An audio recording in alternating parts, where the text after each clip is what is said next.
July 19th school board meeting to order. I'd like to welcome everybody to this meeting, and we'll do a quick roll call of directors. Jeremy Mask is present. Roger Canoy, present. Sarah Hughes, present. Eddie Vanami, present. Cindy Cassidy, present. And we'll start with the Pledge of Allegiance.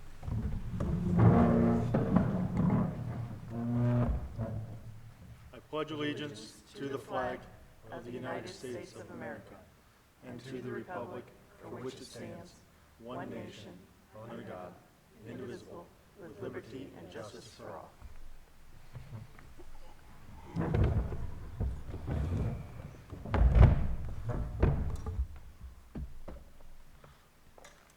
All right, everybody should have received the agenda. If there's any comments or questions about the agenda, we would entertain those at this point. Do you want to make an amendment? I would like to make an amendment or have an amendment made. Okay. I would like to amend the agenda to include the following items that were received after the board agenda was posted. There's a contract for Alana Carico as an evening custodian and a resignation from Michelle Greenwell as a cook. I'll move to approve the agenda as amended. I'll second that. It's been properly moved and seconded that we approve the agenda as amended. All those in favor signify by saying aye. Aye. Aye. Opposed? The agenda is approved.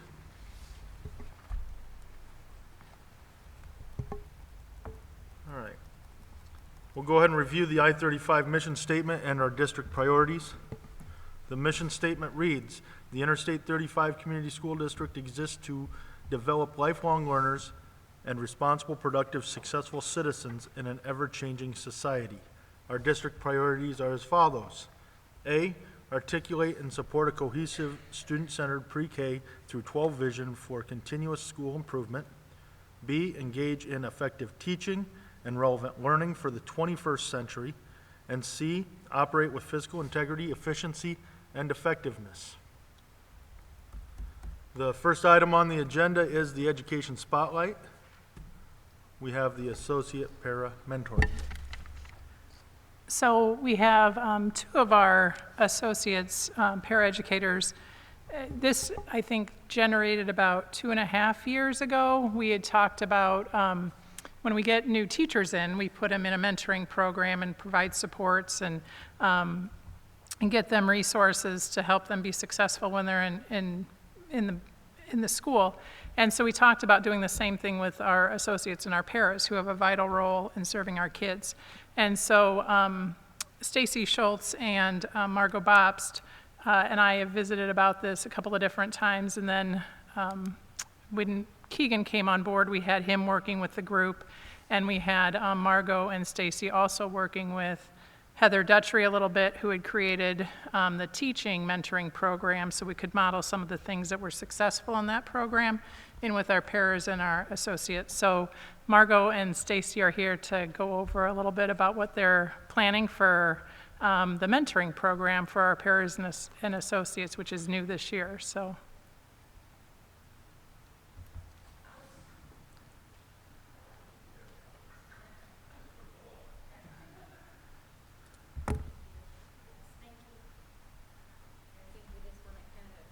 Can you guys come to the microphone right here? I think we just kind of want to say what Sharon said again is we're passionate about it. We've been passionate about it for about 18 years. And it's always been... I need to turn the microphone on. At the top, just slide that over. It says on.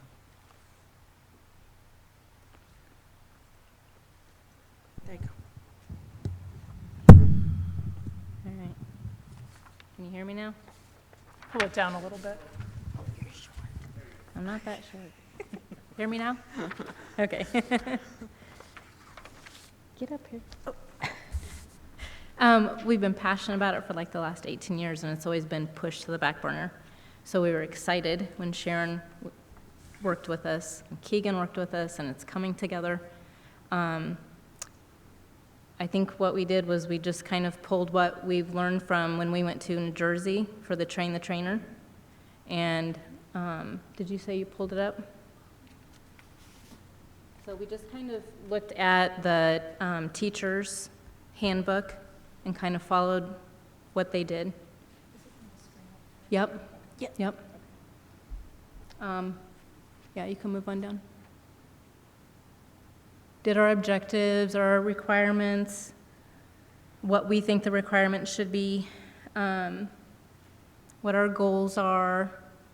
And then as far as the meetings, we just took what, like I said, what we learned from Train the Trainer and put them into monthly meetings, what kind of chunked them together with what we thought went together.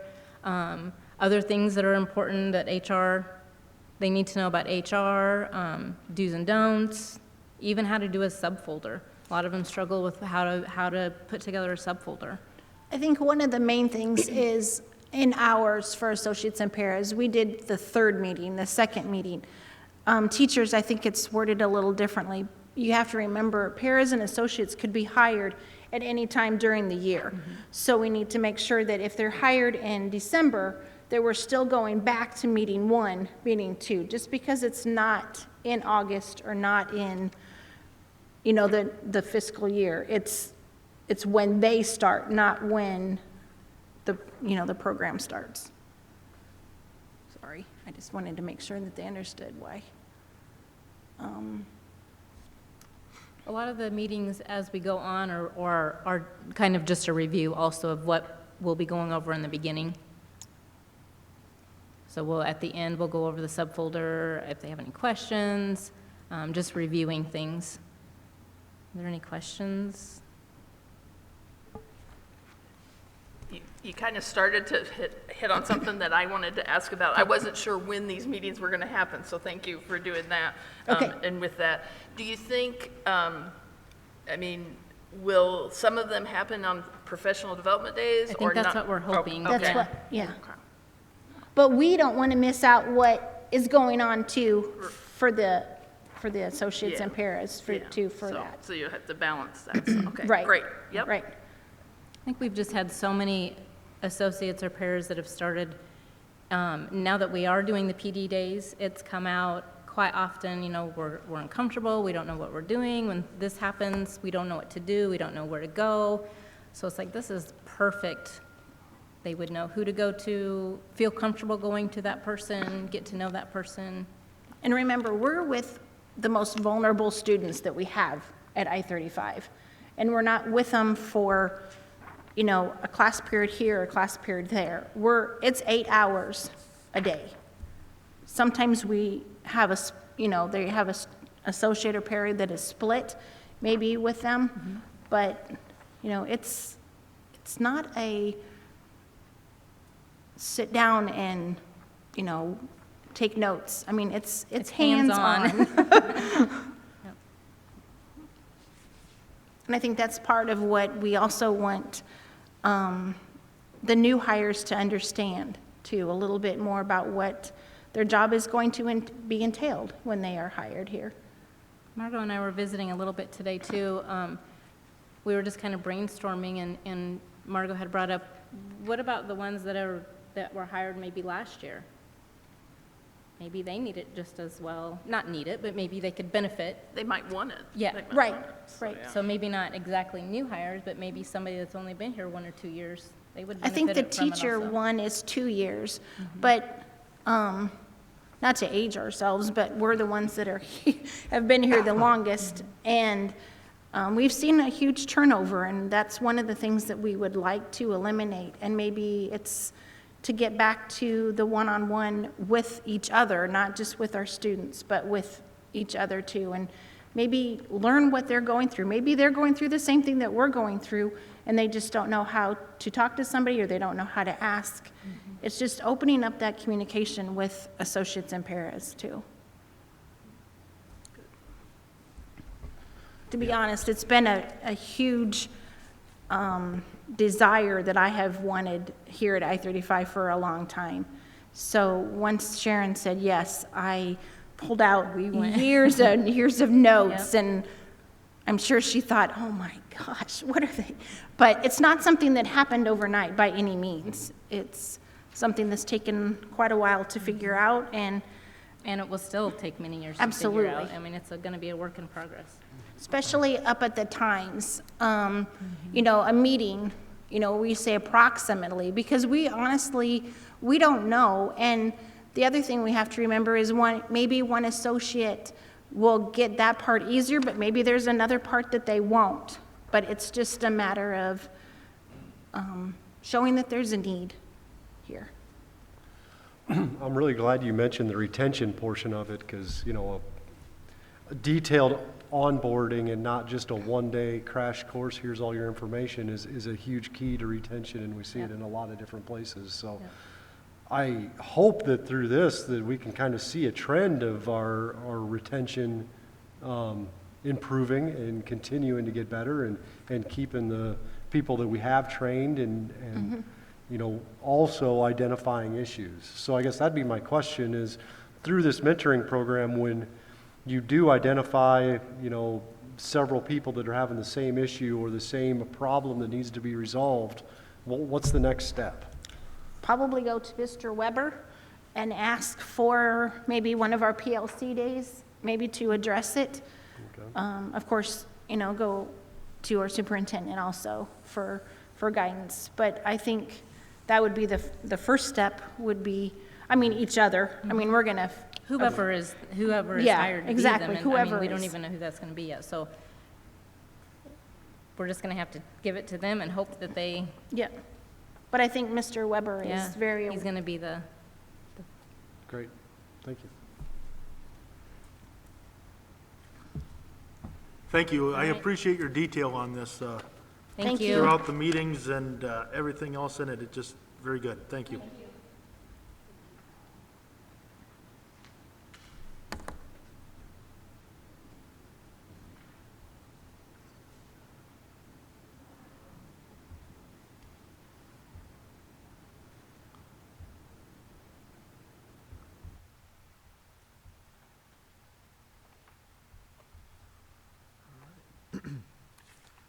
All right, now we've come to the open forum. Residents, students, parents, guardians, and staff members of the district may address the board about relevant topics. Those who wish to speak must sign up at the beginning of the meeting. Speakers' participation is limited to 5 minutes per meeting. We ask speakers to remember that Iowa law prohibits the board from discussing specific employees or students or their performance. We have had one individual sign up to speak tonight, Heather Jelsma.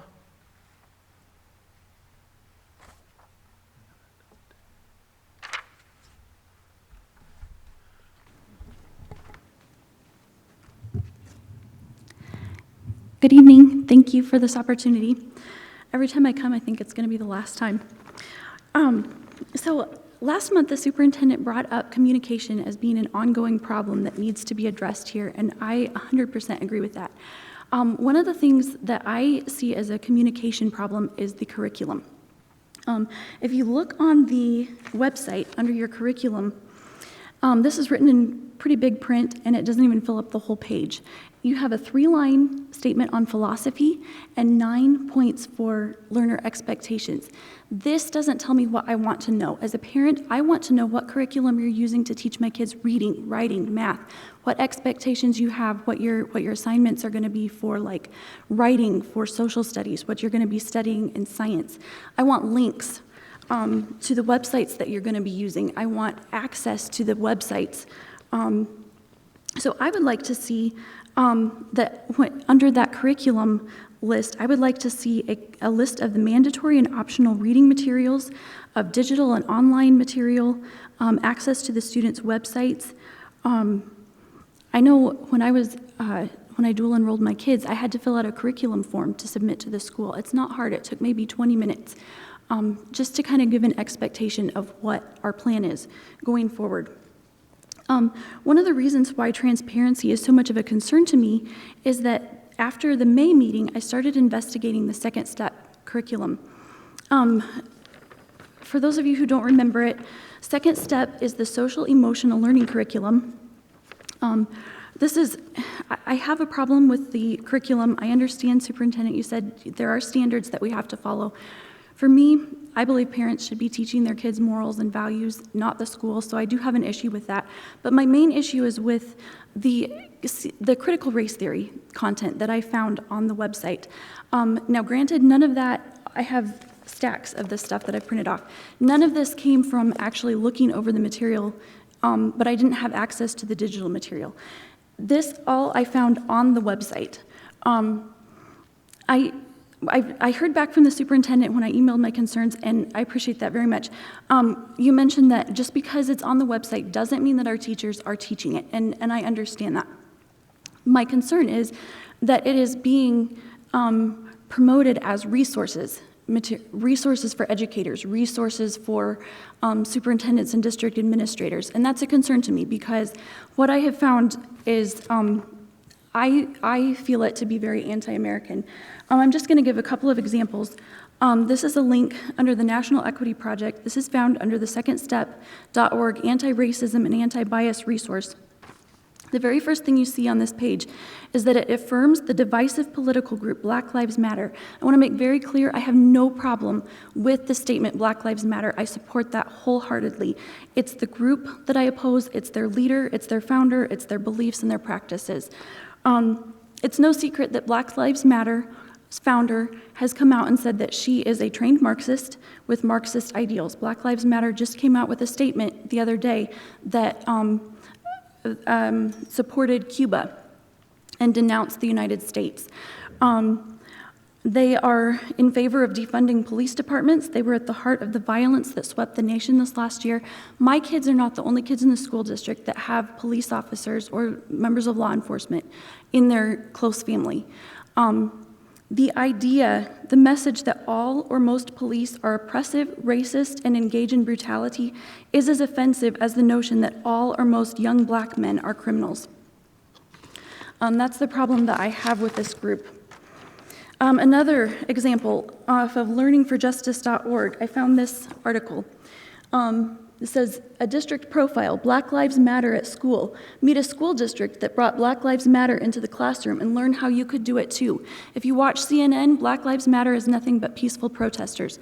If you're a police officer, you know that peaceful protesters don't bring bricks to throw at police officers when they are peacefully protesting. They don't start buildings on fire. They don't attack innocent people. This is not a group that I want their values being promoted at school. Other things, under a website, facinghistory.org is a linked website under resources for working with students. Project idea is teaching the New York Times 1619 project. All of this stuff is very divisive, controversial, one-sided, extremely political, biased material. I understand, I agree with you. You said we need to present multiple ideas, multiple sides. My concern is, and this goes back to the transparency issue, all I see is this. I don't have access to anything that you're teaching my kids in social studies or history or science or anything else. All I have is this.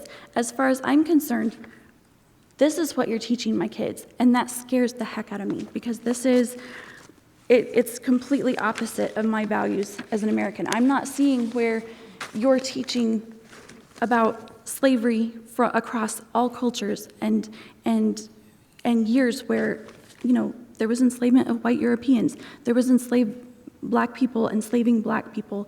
I'm not seeing where you're talking about John Adams and his concern that slavery was going to destroy our country if we didn't address it, and how he put so much thought, all of them put so much thought in the Declaration of Independence and the Constitution. I want transparency so that I can see that we're working together and that it's not all just one-sided. So thank you. Sorry I went over. I appreciate your time. Thank you.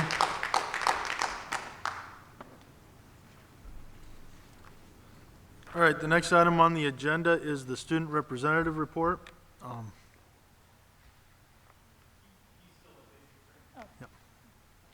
So we'll move on to the principal reports.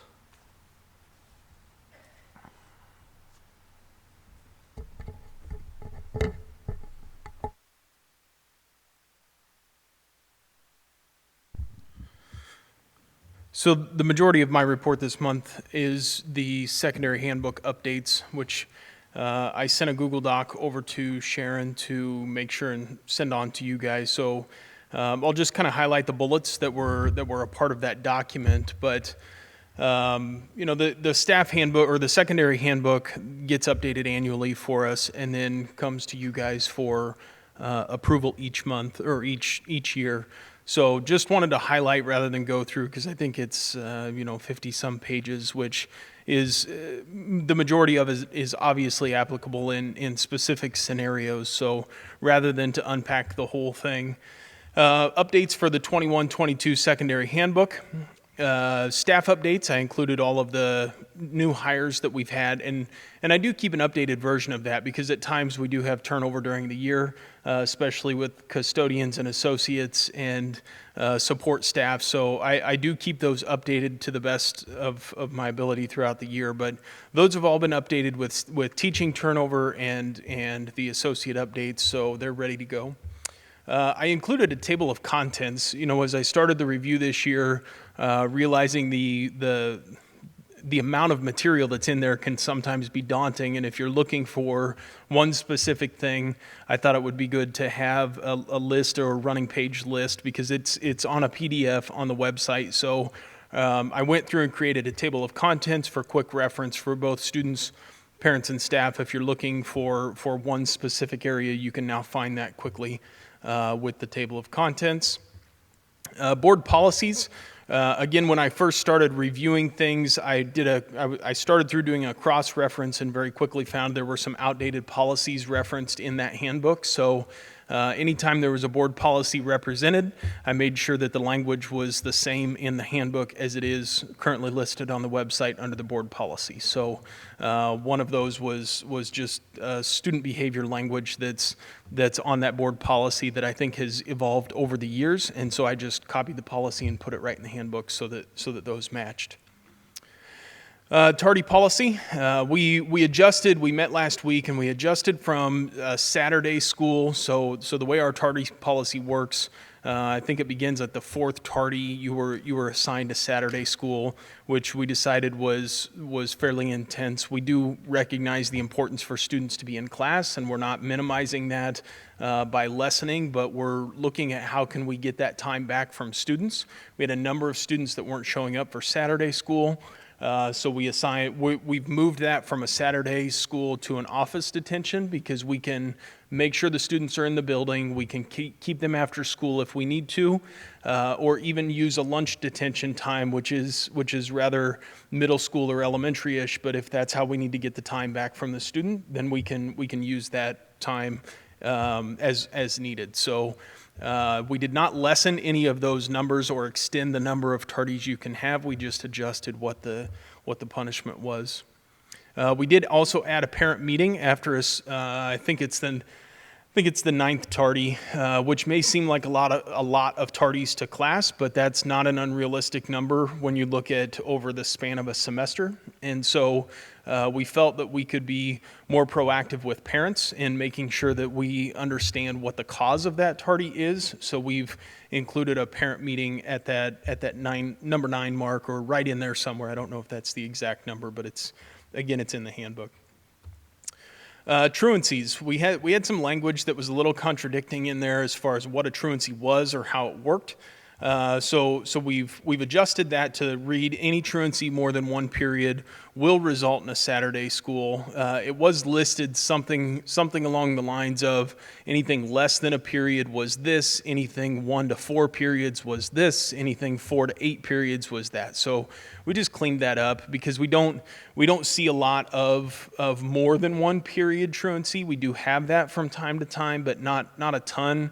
It's more a single period or an all day thing that the parent isn't even aware of. So when we see that a student has gone more than one period, we would notify home and let them know right away kind of what that looks like. But just trying to clean that up so it was a little less confusing. The Roadrunner Code of Conduct is something that we've talked about previously, but that's some simple expectations for our students that will be posted around the school, saying please and thank you, being respectful when you're communicating with your peers and staff, or any staff within the building. So we do have that in there as well. Personal electronic devices. Again, that's something that's evolved for us because that looks a number of different forms now than what it has ever looked before. But we just want to reinforce that the school doesn't accept responsibility for those external devices coming in. We're providing students a laptop, and that is what we would accept responsibility for. But again, those whether it's phones or watches or headphones or tablets that are brought in externally, those are personal belongings of a student, something that would be theirs as far as accepting responsibility if something happens. We spend a considerable amount of time looking for those things throughout the day, and again, that's part of that responsibility of a student. I just feel if they're going to bring those things, they're responsible for keeping track of those throughout the day. So if they leave them somewhere, I certainly don't mind looking or helping if time allows or if we've had something turned in. But if I stopped what I was doing for every middle schooler that lost an earbud, that's all I would do every day is look for middle school earbuds. So that again is the responsibility of the student. And again, that's something for us to talk about with students, but just making sure that we're aware of that here at this level also. Posting of signs. This is something that's been in the handbook previously, but I just wanted to make sure to highlight it as far as something that we'll discuss with everyone. But approval of signs that are hung in the hallway. So if we're going to hang up a sign for whatever group may be starting up, that needs to all be approved through the office. Or if we want to have a fundraiser for something, we have a process for that. But we need to have those signs approved just to make sure that we're not stepping on toes of anybody else or putting something up that's inappropriate for the whole school in any sense. The last thing on here is the grading policy, and again, there's always been a section for grading policy in the handbook, but this, given our standards-based adjustments for this school year, then we've highlighted those or made those adjustments within the secondary handbook. So those are the updates to our handbook for the 21-22 school year. Does the board have any questions about what's in there? Steve, I have a question regarding, I guess, with code of conduct and electronic devices combined. So say a student is, whether they're saying something derogatory or some sort of slander towards maybe an opponent, or even with kids within the school, how does that get addressed? Is that under the code of conduct? Yeah, I can look the policy up for you for sure to see, but so that would fall under the good conduct policy. So there's, we've got discipline and academic eligibility, and then we have this policy called the good conduct policy.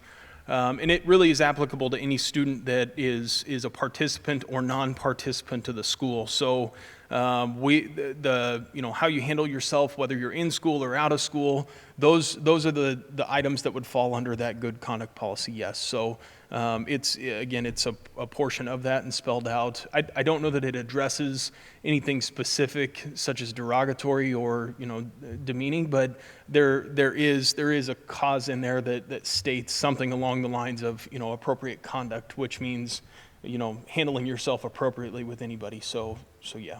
I think it would be appropriate, whether during orientation or, I'm not sure if that would be the appropriate time, but just something as a reminder with incoming middle schoolers, Yep. freshmen, any of those grades really, to remind them of their responsibility in electronic devices and how they conduct themselves and the character and them representing our school Yep. as well. And then how it affects them if certain kids, I guess, are looking towards a future post-high school in whether it's athletics or something that's very important, that they need to be mindful and responsible of what is being said and distributed. Yeah. Oh, I agree, and I would tag on to that, not just athletics. Right. I mean, work in general. Exactly, Whether you're yes. looking for a trade or any sort of field after school, they're gonna dig into that stuff. Right. Because they want to know who you are. Exactly. Can So- I just elaborate on that a little bit? Yep. For clarification, and this is more for parents, I think, than anything else. The Supreme Court just ruled about 2 weeks ago that it's always a fine line of free speech and what's the school's responsibility beyond the school day. And so in this case, I think there was a cheerleader who didn't make the cheerleading team. Outside of school, she posted some derogatory comments about the school, about the coach. It got back to the school, and so the question then became, what role does the school have in, for lack of a better word, policing activities on social media outside of school? And the Supreme Court said, you don't. And I think that's where we get a lot of questions from parents when we're dealing with social media issues. If it's happening during school, then yes, we take that and we address it.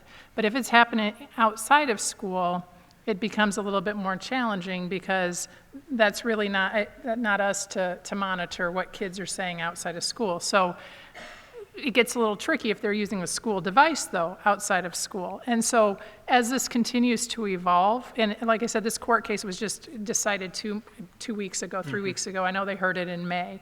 But I think that's going to evolve as we go forward, and we're going to get more court rulings and clarifications. But I think that's important to understand that we'll inform parents if we're notified of something, but if it's not happening in school, then the school doesn't take disciplinary action against that. We might do more educating. We might do more with kids to make sure they understand some of the consequences around that, but it might not fall under good conduct as a result of that. So I know it gets to be a little gray, but there are some of those, factors that we don't control, so. Yep. No, I intended more of it as a PSA.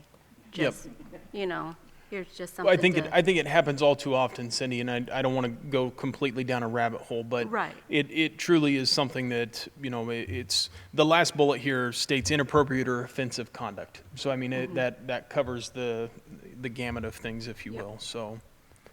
Yeah, and I think the key there is as a school, we may not be able to be punitive about punishment for things that happen, but we can definitely educate the students, even on whether that behavior is happening in the school or out of school, how that can affect other people. And I think that's a lot of the education that is currently happening at the school, but we need to continually to look at that as it gets more and more prevalent. Yeah. So, Any other questions about handbook? I guess the last thing I'd leave with, I didn't see Mr. Weber have a bullet on the agenda, but just wanted to congratulate our summer sports for their successful seasons. I thought they represented our district extremely well all summer long. So looking forward to an exciting future with them, and thank you to the seniors for their contributions. Thanks, guys. Thank you, Mr. Casser. Mr. Tessa.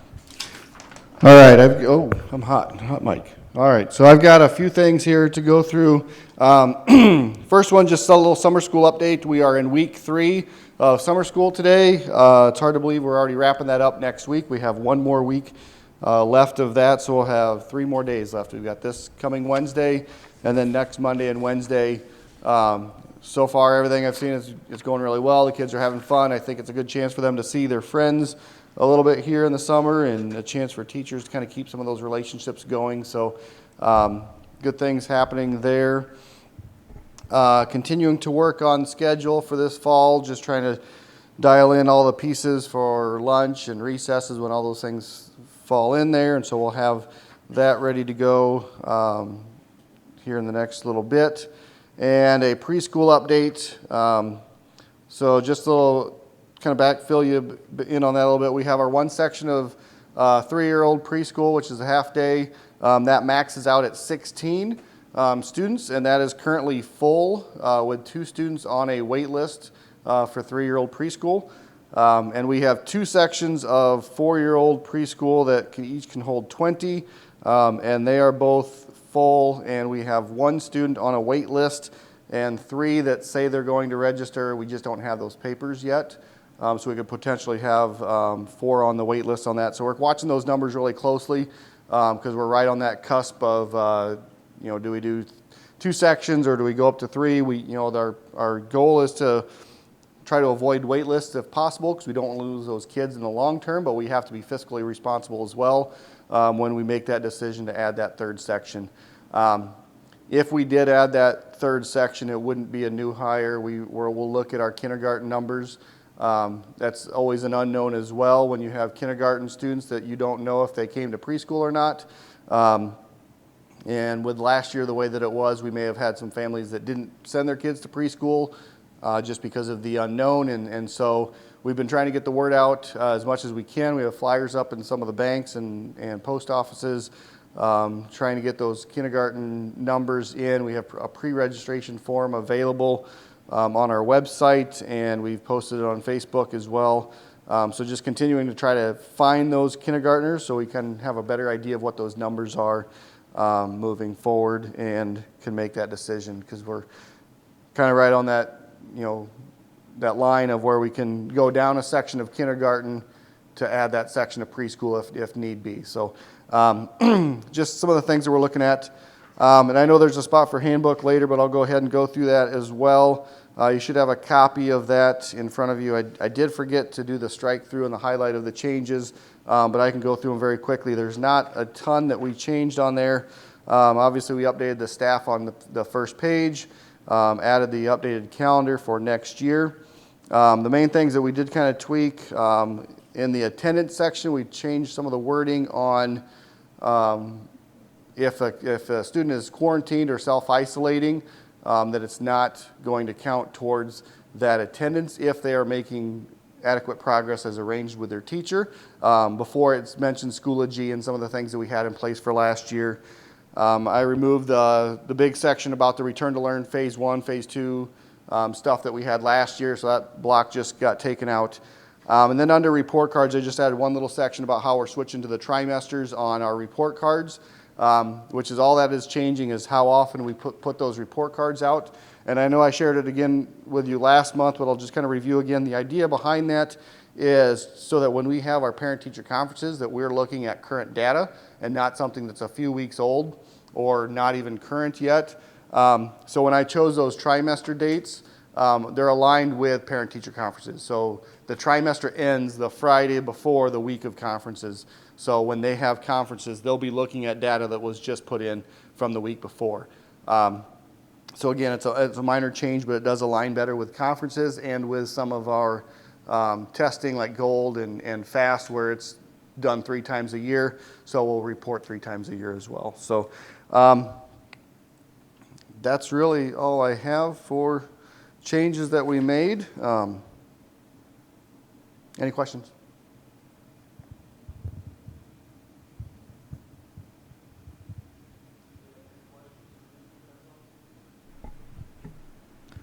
Thank you. All right, thank you.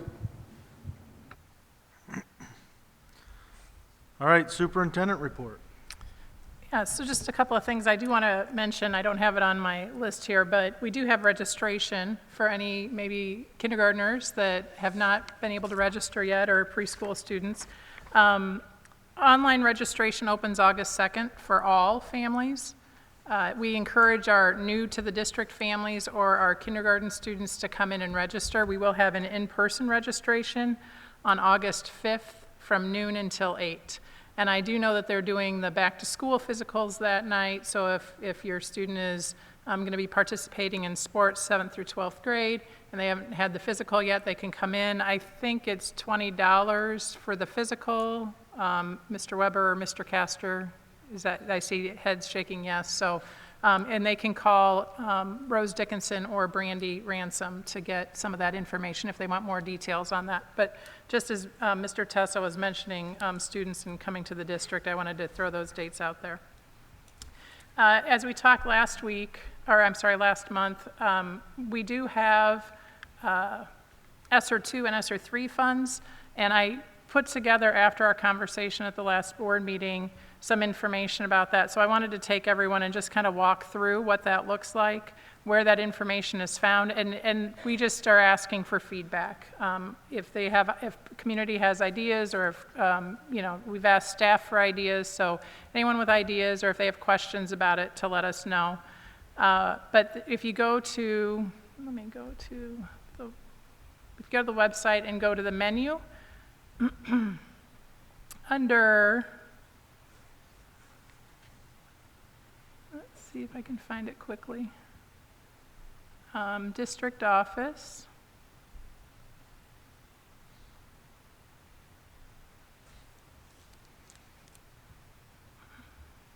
Oh, that's specific to Return to Learn, sorry. Let me go back. I thought I had all these pulled up, but I don't. Right here on the side, the proposed ESSER2 and ESSER3 funds. And so what I have is the total allocation is listed there. I have links to what those funds can be used for, so if anyone has questions about what the funds can be used for specifically, that's listed there. If you have questions, Mr. Bauer or myself, I'm not sure why his is linked and mine is not. I figure that means all of them go to him. But you can contact either one of us if you have suggestions or questions. But we just put in what the current projected use of those funds is. We are short in both of those funding pools just for miscellaneous things that come up. We had some listed in our ESSER2 allocation that we can use for learning loss, which is an ESSER3 fund. So just to see an idea of what we're talking about, and those are all the ones we've talked about before. So I wanted to make that available to the public so they could look at that and send any feedback to us. So that is available. I do have to report to the Department of Ed by August of what our Return to Learn plan updates are. That's why it's on the agenda for this month. We also talked to the community that we were going to have that ready to go. So this is part of that equation. So wanted to get everyone that information. The other thing that came out of the last couple of weeks is the legislative updates. And this, I would say, has been good in the sense that I think we've had a lot of community advocacy, which is always, I think, a good thing. But I wanted to give you guys some resources and make sure anybody in the public that had questions would be able to find these as well. So if you go to the Department of Ed website and you type in school improvement and accreditation legislative changes, these are available there, and it just updates what schools are accountable for, what the Department of Ed is now accountable for, what school boards are accountable for, and how that all works with the new legislation that came out. And the ones that directly impact school boards, and some of these we've talked about in the past, but currently if you have 10% of your eligible voters in the last school election, or 500 signatures, whichever is less, an item can be put on the school board agenda. And so I think the idea obviously is to get that communication, that dialogue going. There are still, I think, some questions around that in terms of when we put it on the agenda, once we have the open forum and people can talk to the board about their concerns or their questions, then we go into a school board meeting, which is not open conversation with the public. So we're asking some clarifying questions around that because we want to make sure that we're not only following the guidance, but also making sure that we're as transparent as we can be and communicating as effectively. So that's information that applies directly to the board. Also directly related to the board is information that the DE is going to be creating around student behaviors, and we have to have it on our website and in our handbooks. So I know that Mr. Castor and Mr. Tesso don't have that in their handbook yet, but we don't have access to it. So we might do an amendment to the handbooks for that reason, but the DE has not sent that to us yet either.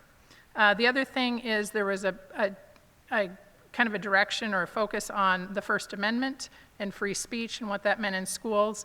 And our obligation to that is to do a training this fall for our teachers. And I think it goes along the same lines of what are we educating, making sure we're not promoting any one theory over another, and reminding teachers of some of those code issues that are now kind of as a result of that law. So those are the legislative updates. There are several others that are on here that deal with what the Department of Ed has to do or what we as a district have to do, but they're often, I would say, administrative, not necessarily practitioner-based. So those are things we'll take care of, but I wanted to make sure everyone had access to that information. So that's kind of a big one. Does anybody have questions about that one?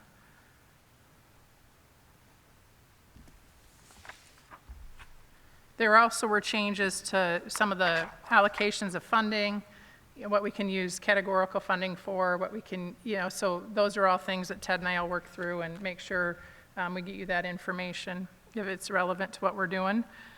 The last thing is we have IQPPS preschool site visit scheduled, so I wanted you guys to be aware that that'll be something that we're taking part of in the district. Our early childhood consultant got in touch with us and sent us a timeline and the expectations for that, and this is for accreditation. So the state, with their quality preschool for 4-year-olds, has a process by which they come in and evaluate our standards, our classrooms, our toys, our playgrounds, all of the things that we do to make our preschool high quality.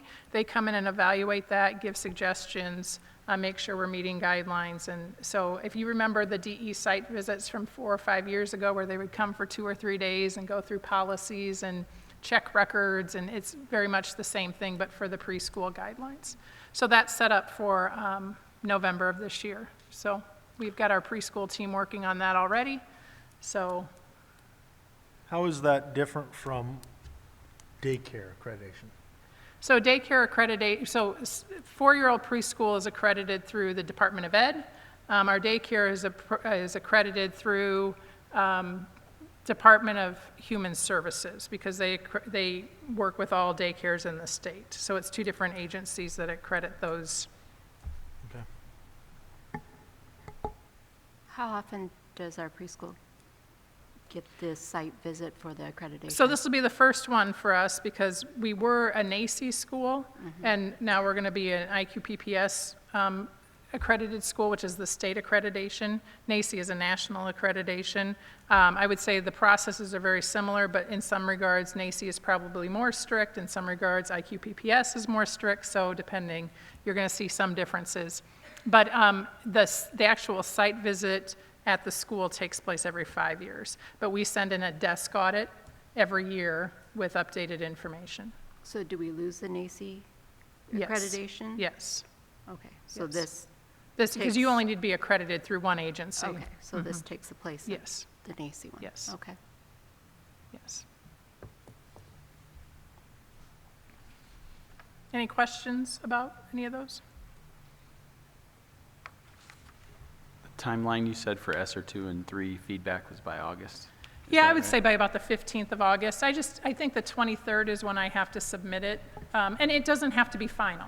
You know, if we in 2 years decide we've got some other resource and it's not listed here, we can apply it then too. It just has to fit within the guidelines. They just want a kind of a tentative idea of what you're thinking. Okay, thanks. All right, thank you very much. We will move on to our consent items. These do require a motion and a second and a vote to approve the consent agenda items. Everybody should have received the past meeting minutes. The monthly bills and financial statements have been distributed, and then our hires and resignations are as follows. Tanya Donahue is hired as a middle school assistant volleyball coach. Ron Hartfield resigns as assistant robotics coach. Faith Curry hired as an associate. Brianna West resigns as a daycare associate. Alana Carico hired as an evening custodian, and Michelle Greenwell resigns as a cook. We also had some open enrollment. Those things were also distributed and in the packets. This does require a motion and a second and a vote to approve. I'll move to approve the consent agenda items. Second that? It's been properly moved and seconded that we approve the consent agenda items. All those in favor signify by aye. Aye. Aye. Opposed? Items for discussion. Revenue purpose statement for information only. Yeah, so we have Matt Gillespie here to walk through this with us and give you a little bit more insight. If you remember last month, we talked in generic terms. Our purpose statement expires in 2030, 2031. I knew it was December or January. So I'm going to have him kind of go through where we are. I believe you all have a packet. I'll try and keep up on the overhead, but some of it's small print, so we'll get as much information out as we can once we're done. But we want to thank Matt for coming and let him do what he knows best.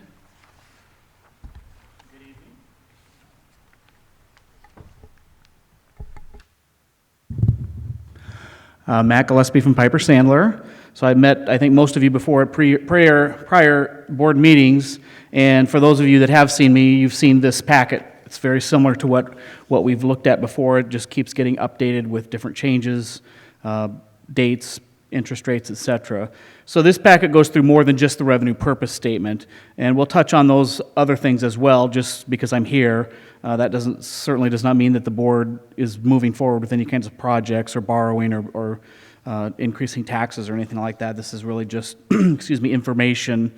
And then we, of course, will talk about the revenue purpose statement as well. So on the third page, and sorry that these are not numbered, but the page that is there on the screen, you see the summary of the different options that the district has to fund infrastructure needs. And these would be borrowing. So, of course, it doesn't mean you're going to be borrowing, but this, again, is just information for the board. The first section there you see where that arrow's pointing to, sales tax revenue bonds. You do need to have a renewal of the revenue purpose statement, which is the main purpose what we're talking about tonight. So the revenue purpose statement, for those of you that aren't aware of what it is, that was a statement, basically a paragraph-ish, that the school board designed with the aid of your attorney. Actually, twice you've done this over the last about 22 or 23 years. Originally, it was voted on locally, and it was a local county tax, the sales tax, and you had to state what you were going to use that money for. Now, it's fairly vague, describing what you're going to do. It doesn't specifically say we're going to build a new high school, but it might say we could use it to build new school buildings, or we could use it to reduce property taxes, those types of things. So you've renewed it a few times. The existing revenue purpose statement that you currently have was going to expire December 31 of 2029. That's when the sales tax was originally going to expire. But the legislature extended the tax back in July of 2019 so that it now goes through January 1st of 2051, unless the legislature makes some other change. So your revenue purpose statement that was going to expire December 31 of 2029, as part of the extension law that the legislature enacted, they automatically extended every school's revenue purpose statement by a little more than a year to January 1st of 2031. So right now, you have no imminent need to renew the revenue purpose statement unless you're going to borrow from the sales tax. Now, of course, today I think you probably don't have any immediate need to do that, don't know that you're going to do that, but the point is you don't know, because you don't know what the district's going to need a year from now or 3 years from now or 10 years from now. So getting the revenue purpose statement renewed is going to be very important. And I don't think anyone's officially keeping track of it, but I would say probably close to half, if not more, of all schools have already now renewed renewed the revenue purpose statement. So that's an election, a local election, that those schools have had since July of 2019. So you can have it on certain days, and we're going to get to those days here in a few minutes. It requires 50% plus one approval, and once it's approved, then you would have the authority to continue spending the sales tax, which includes borrowing, if you ever needed to, through January 1 of 2051. So again, if you were never, ever going to borrow from the sales tax again, there's not any hurry to get it done because yours isn't going to expire till 2031 anyway. But if there's any remote possibility, or even just to get it out of the way so that you're not hindering this board or future school boards from making plans, you'd want to get the revenue purpose statement done sooner rather than later. So you can see in that paragraph, this is the paragraph itself is more describing the requirements to issue sales tax bonds, but the importance of the revenue purpose statement is that if you needed to go out right now this summer and borrow some money for whatever purpose you needed for infrastructure, you can see there that you could only probably fund about $205,000 by borrowing against the sales tax. And you'll see some worksheets later in the packet. But the reason is because you can only have the borrowing repayment go through 2031 because you haven't renewed the revenue purpose statement, and you, of course, have already issued sales tax bonds in the past, and the existing bonds that you have are obligating a significant portion of the sales tax that you have. So you could only squeeze another roughly $200,000 out of that. If you had already renewed the revenue purpose statement, and you were going to borrow money right now, you can see you could probably generate closer to $5 million. Now, actually, I misspoke a little bit. You still couldn't get a significant amount probably until closer to 2023 because the existing bonds you have don't become callable until 2023, and that's the date that you could just pay them off if you could do that, or more likely to restructure them. So you would probably need to fold the old bonds into a new bond and have an extended repayment, sort of like taking a 15-year home mortgage and making it a 30-year home mortgage, which doesn't sound like a good idea, but when schools have a large amount of existing debt, it's really the only choice you have if you want or need to borrow a significant amount. So you could maybe get a little bit more than $200,000 between now and 2023, but you probably won't get a significant amount until those old bonds become callable. But that also means you probably do want to get that revenue purpose statement done before the spring of 2023, just in case, whether you have a project you need to do or not, you know that then at least you will not be bound by the problem of not having the election completed. We'll talk a little bit more about the election in just a few minutes. But on this page as well, you see number 3, PEPL, so that's the physical plant and equipment levy. Your district does have the PEPL. You have $1.34, which is a voted amount, and your levy authority currently will expire in 2028. So you could borrow against it right now if you needed or wanted to, and you could generate probably around $2.4 million if you were to borrow against that $1.34, and you'd be committing the $1.34 basically over the next 7 years through fiscal year 2028. As a side note, you could renew that as well. You don't have to wait until it's imminently going to expire, so you could go out this fall or next spring or next fall, even though we're 6 to 7 years out from the expiration, you can renew it any time. Well, you can't have the vote any time, but we'll talk about that, but you can renew it years in advance if you feel like there's a need to do that. And usually the need to do that is simply so that the board can plan more solidly beyond the 10-year period of the original PEPL, not to necessarily borrow against that additional 10-year period, although that is possible. And then you see general obligation bonds. So this is how the majority of the most recent structural improvements that you've done were funded. And you can see there that you could probably generate close to $12.5 million right now if you were to borrow against that. Now that requires a vote, 60% approval of those that vote, so it's a significant undertaking to get that passed. But I think what's important for the board to note, especially for those of you maybe that have been on the board a little bit longer, I mean, these numbers have improved significantly just in a few years. That's because you paid off debt that you already had, interest rates have continued and even dropped lower, and your property value has gone up. So all of those sort of 3 things together, somewhat of a perfect storm, have changed the financial condition of the school's infrastructure capacity funding very significantly. So any questions about that real quick before we go on to some other information? Okay. The next section is just kind of some historical information. So this is stuff you hopefully have some knowledge of already. But if you get to the page after that heading, you see the detail of your sales tax bonds. So these bonds were issued in 2018. And where you see that red dashed line that's going across the middle, that is the call date of those bonds. So that's why I was referencing 2023 before.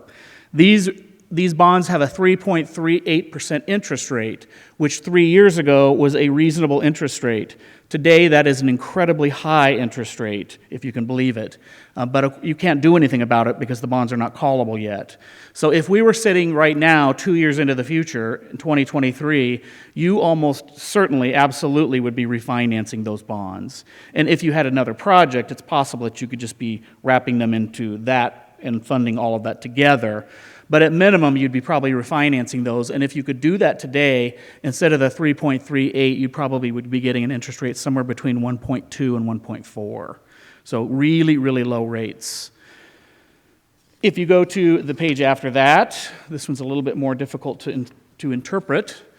But what you see on the left side of the page are the original general obligation bonds, $7 million, that were issued by the school district back in 2017. You see the red line there, the red dashed line, those bonds become callable in June of 2024, and at that time you could begin to prepay them, refinance them, restructure them, etc. And you have actually taken some action already to do some things like that. Because the bonds can't actually be touched until 2024, though, the 2 years of actions that you've taken, which is what the little boxes in the middle of the page show, that is the surplus levy that the district or the board implemented in fiscal year 21 and fiscal year 22. So the idea of the surplus levy, is that if the annual payment that is required on the bond, so in this case, going back to the left table, that roughly $475-ish thousand amount, if your property value is such that that $470-ish thousand does not require the highest levy rate possible, which in your case would be $4.05, you can levy up to $4.05 if you want to. It's an annual decision that you make at budget time, and the extra money that you're levying above the $470,000 is then used to pay the bond off early, and for no other reason. There's no other purpose you can use that money for. So you have in fact chosen to do that in both fiscal year 21 and 22. In fiscal year 21, you surplus levied $500,000, and again in fiscal year 22. So you have already collected the money from fiscal year 21. You're now beginning into the process of collecting the money during fiscal year 22. That $1 million by the end of fiscal year 22 will be invested into an escrow that will mature on June 1 of 2024.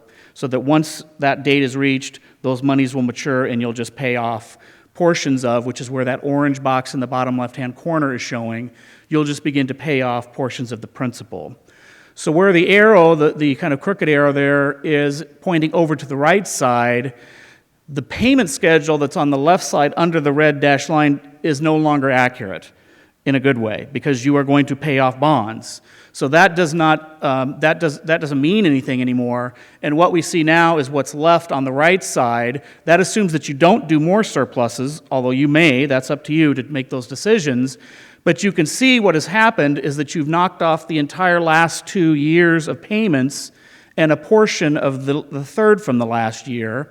And by doing that, you can see in the very bottom of the middle boxes, the very bottom right corner, you have already saved taxpayers $401,000 by doing that, basically by making prepayments on your debt. Just like if you took an extra $100 a month and kept pushing that towards your home mortgage, instead of 30 years, you could get that mortgage paid off in 25 years and save an enormous amount of money. This is the exact same principle. So if there are people in the community that are not aware that you've been doing that, you probably might want to point that out to them.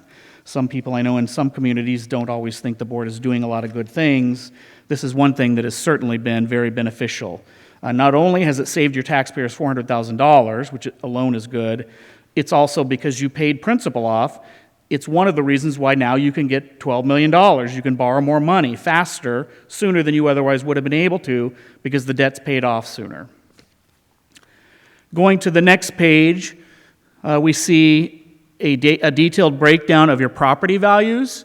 Not too critical right now, probably. More important when you're going through a bond issue because you have different types of property owners that may be fighting against each other, so to speak, for the yes or no votes of a bond issue. But what you see there in the bottom right-hand corner, and this is for the current fiscal year that just began here July 1st, 62% of your property taxes are coming from residential property, and 23% is coming from agricultural property and buildings, and then the other 13% is just from other sources, commercial, industrial, et cetera.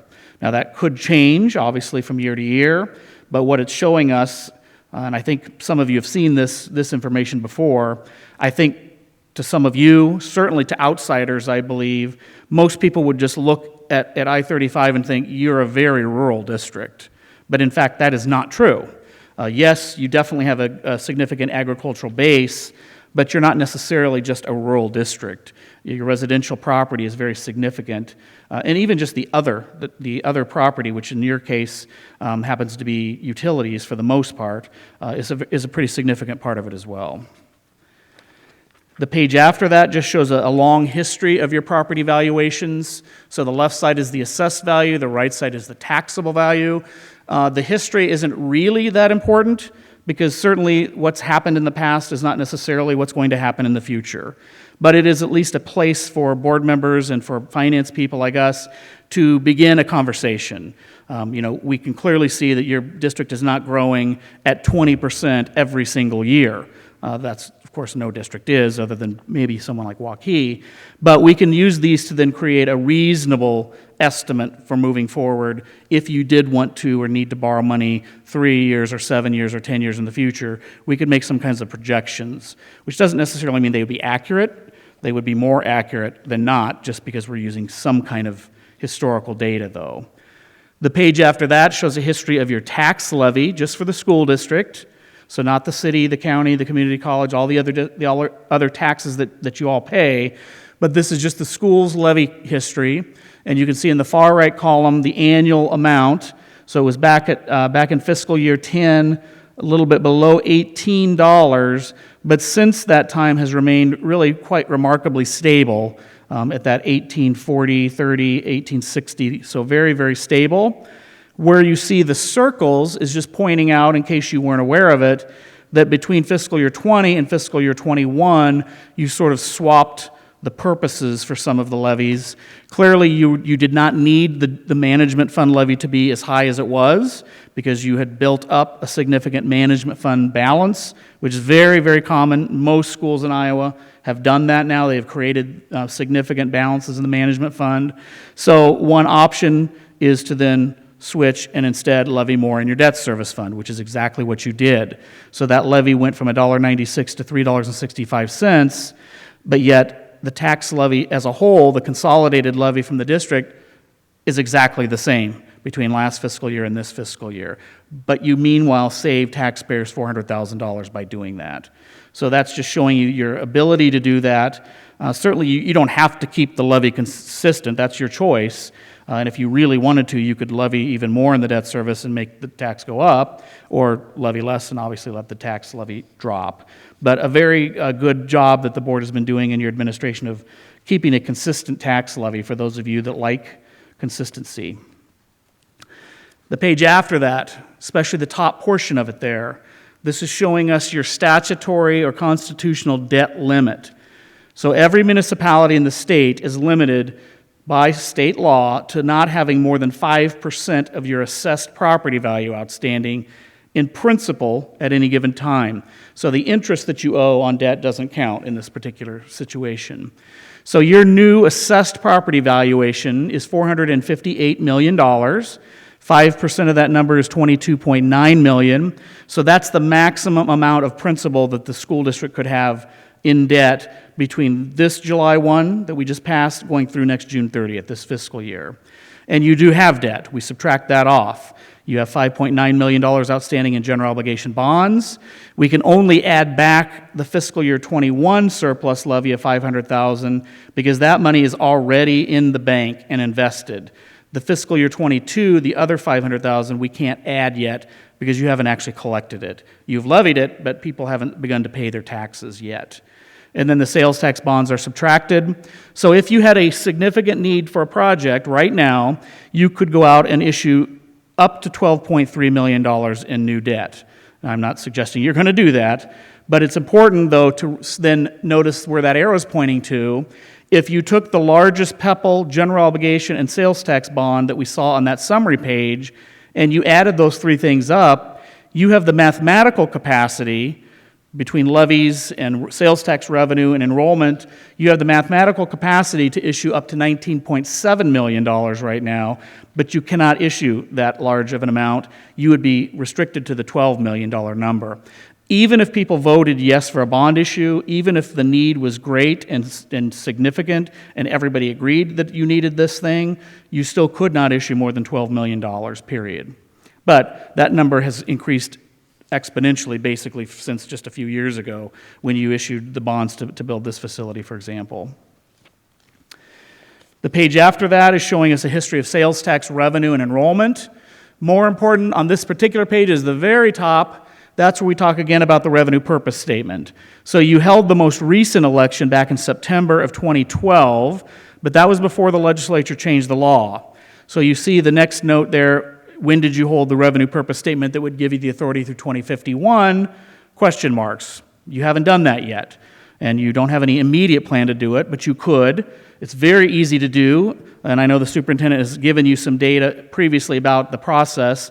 Really, all you do is the board agrees that they want to do it, and you execute a simple resolution that calls the election, and then you send that information to the county auditor, and that's what directs them to have that election. You can look at this page and see some estimates for sales tax and enrollment, et cetera. I'm going to skip that for right now unless you want to come back to it and have questions. Then we come to some written pages, which actually are numbered. I should have numbered all of them, and I apologize that I didn't.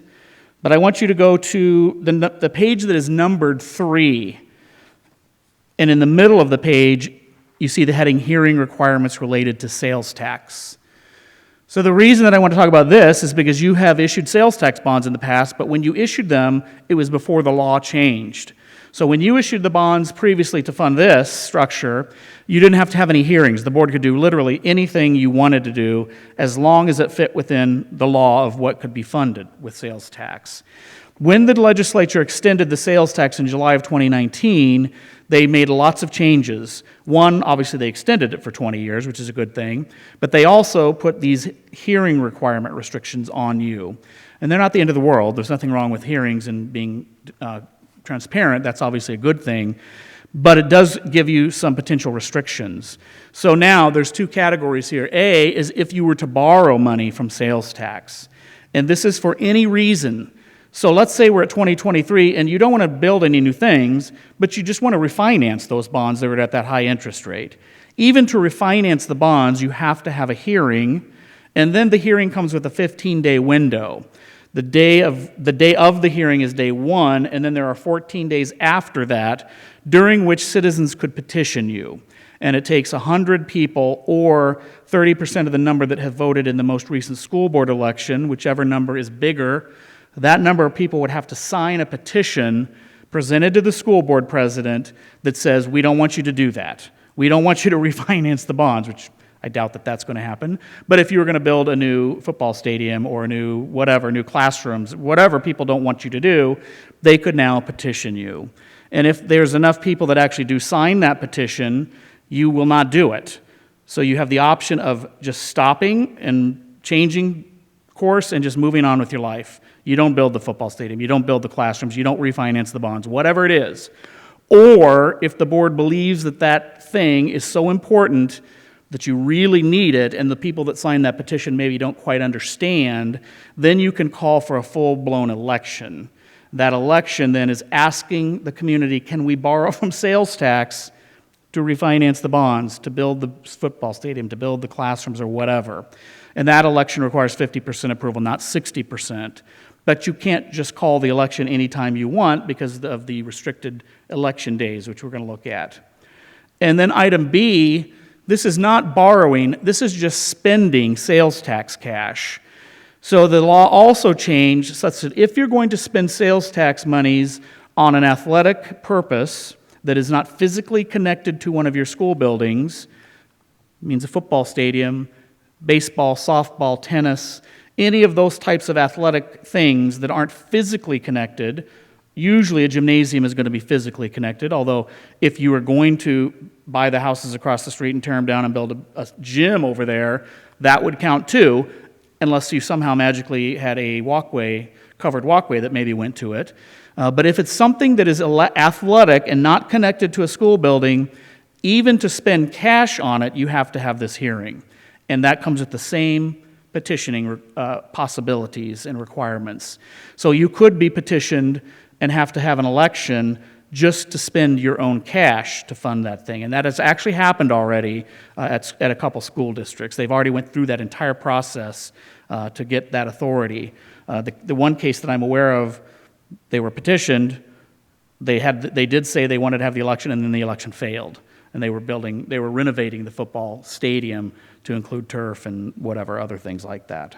So just be aware of those new rules. Even if you have $1 trillion in sales tax sitting in the bank, you can't just go out and go crazy and do whatever you want now. You have to spend it on, you can still spend it on athletic things, but you have to hold the hearing.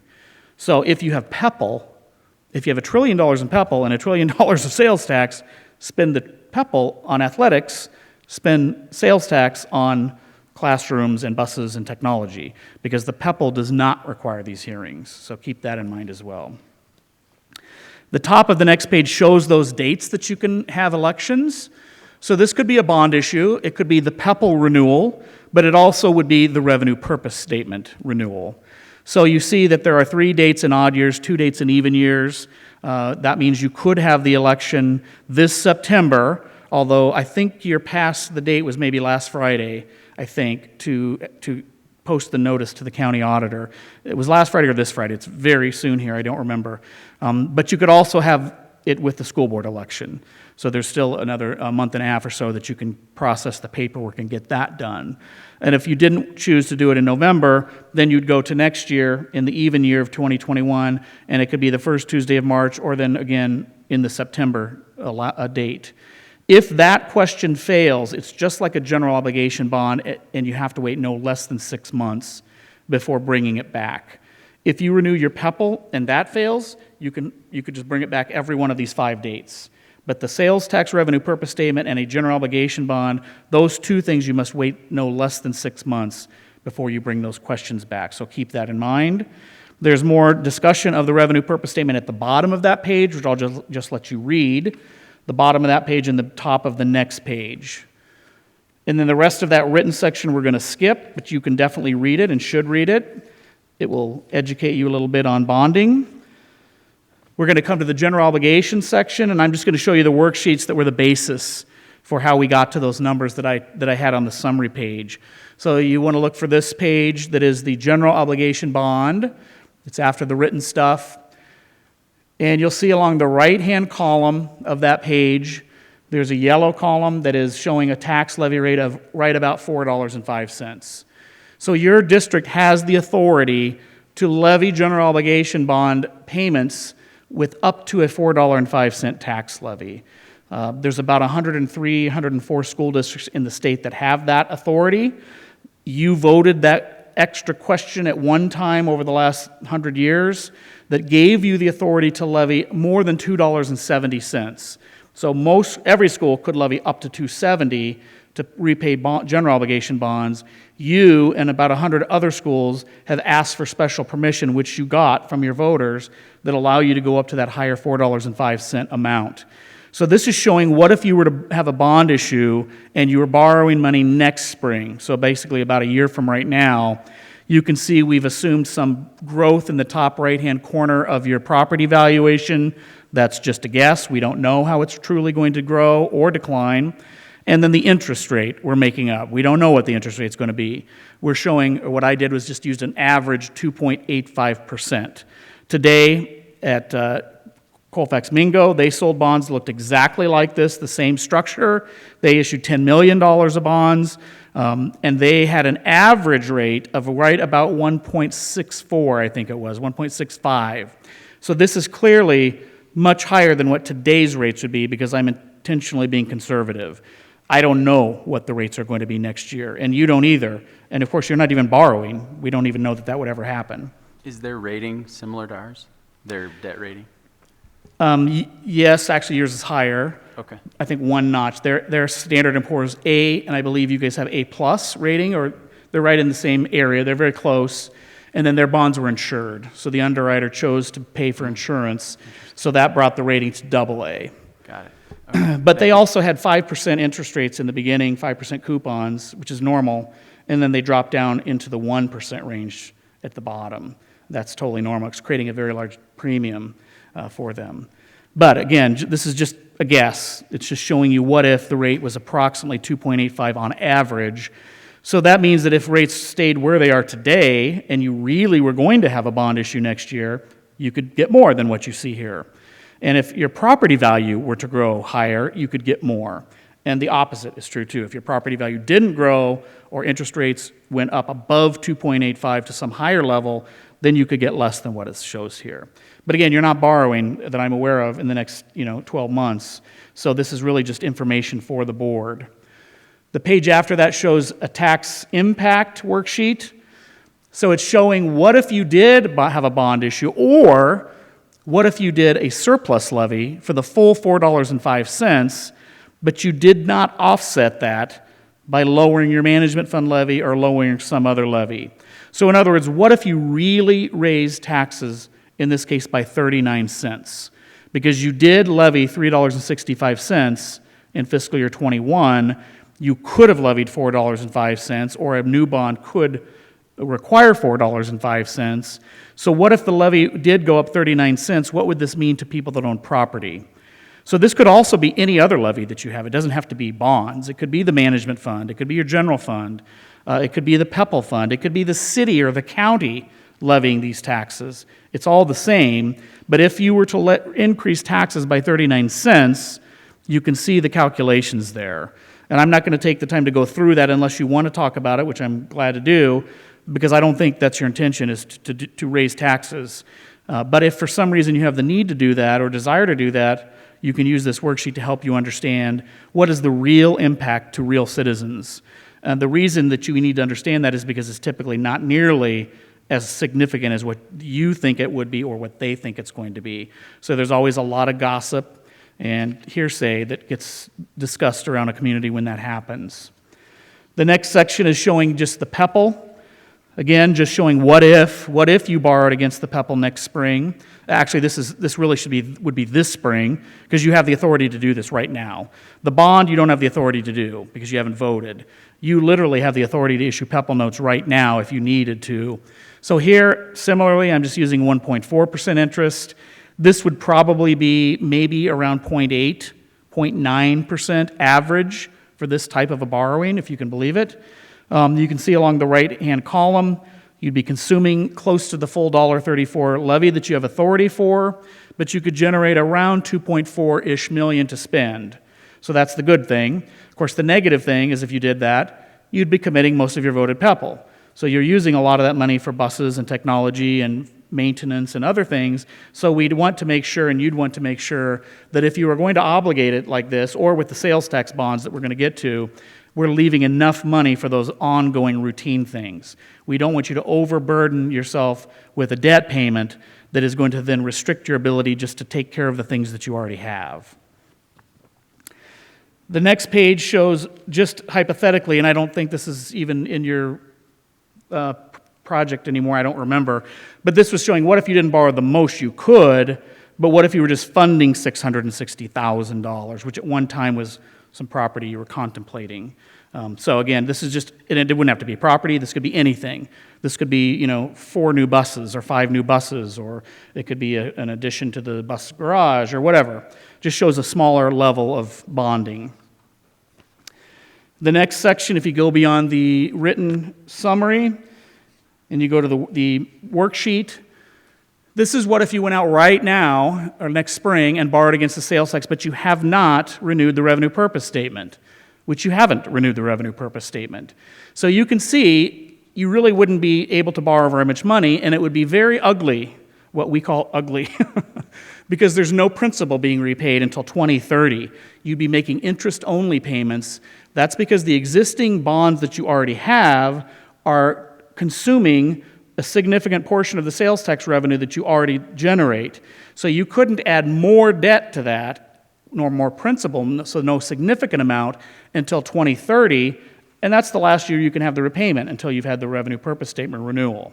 So you're not going to go out and do this. I guarantee you that's not going to happen. This is just there as an example to show you why you could not do it. But then the next section shows what if you did pass the revenue purpose statement sometime between now and the spring of 2023. Remember, that's when those old bonds become callable.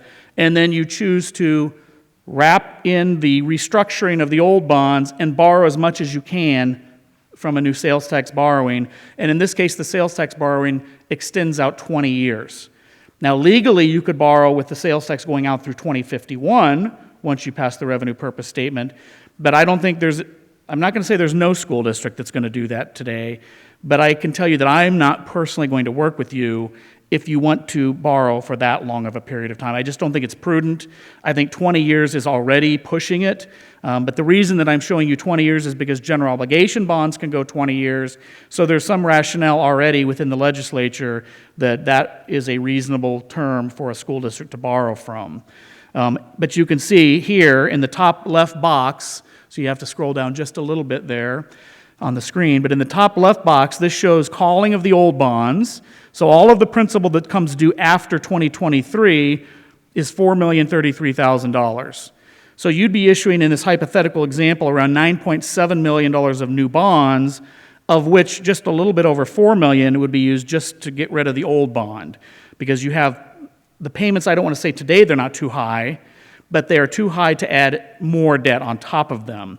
So you need to stretch those payments out.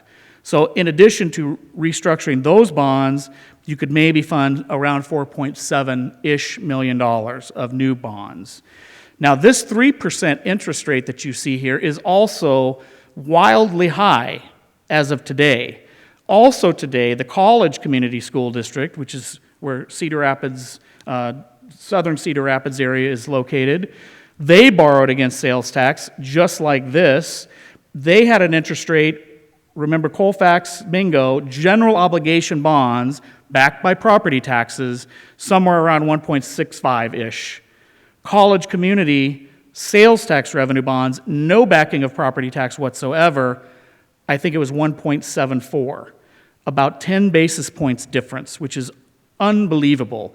There should be a wider difference between revenue-backed bonds and property tax-backed bonds. The property tax-backed bonds are the closest you can come to absolute and guaranteed. We can't say they're guaranteed, but as close as you can get.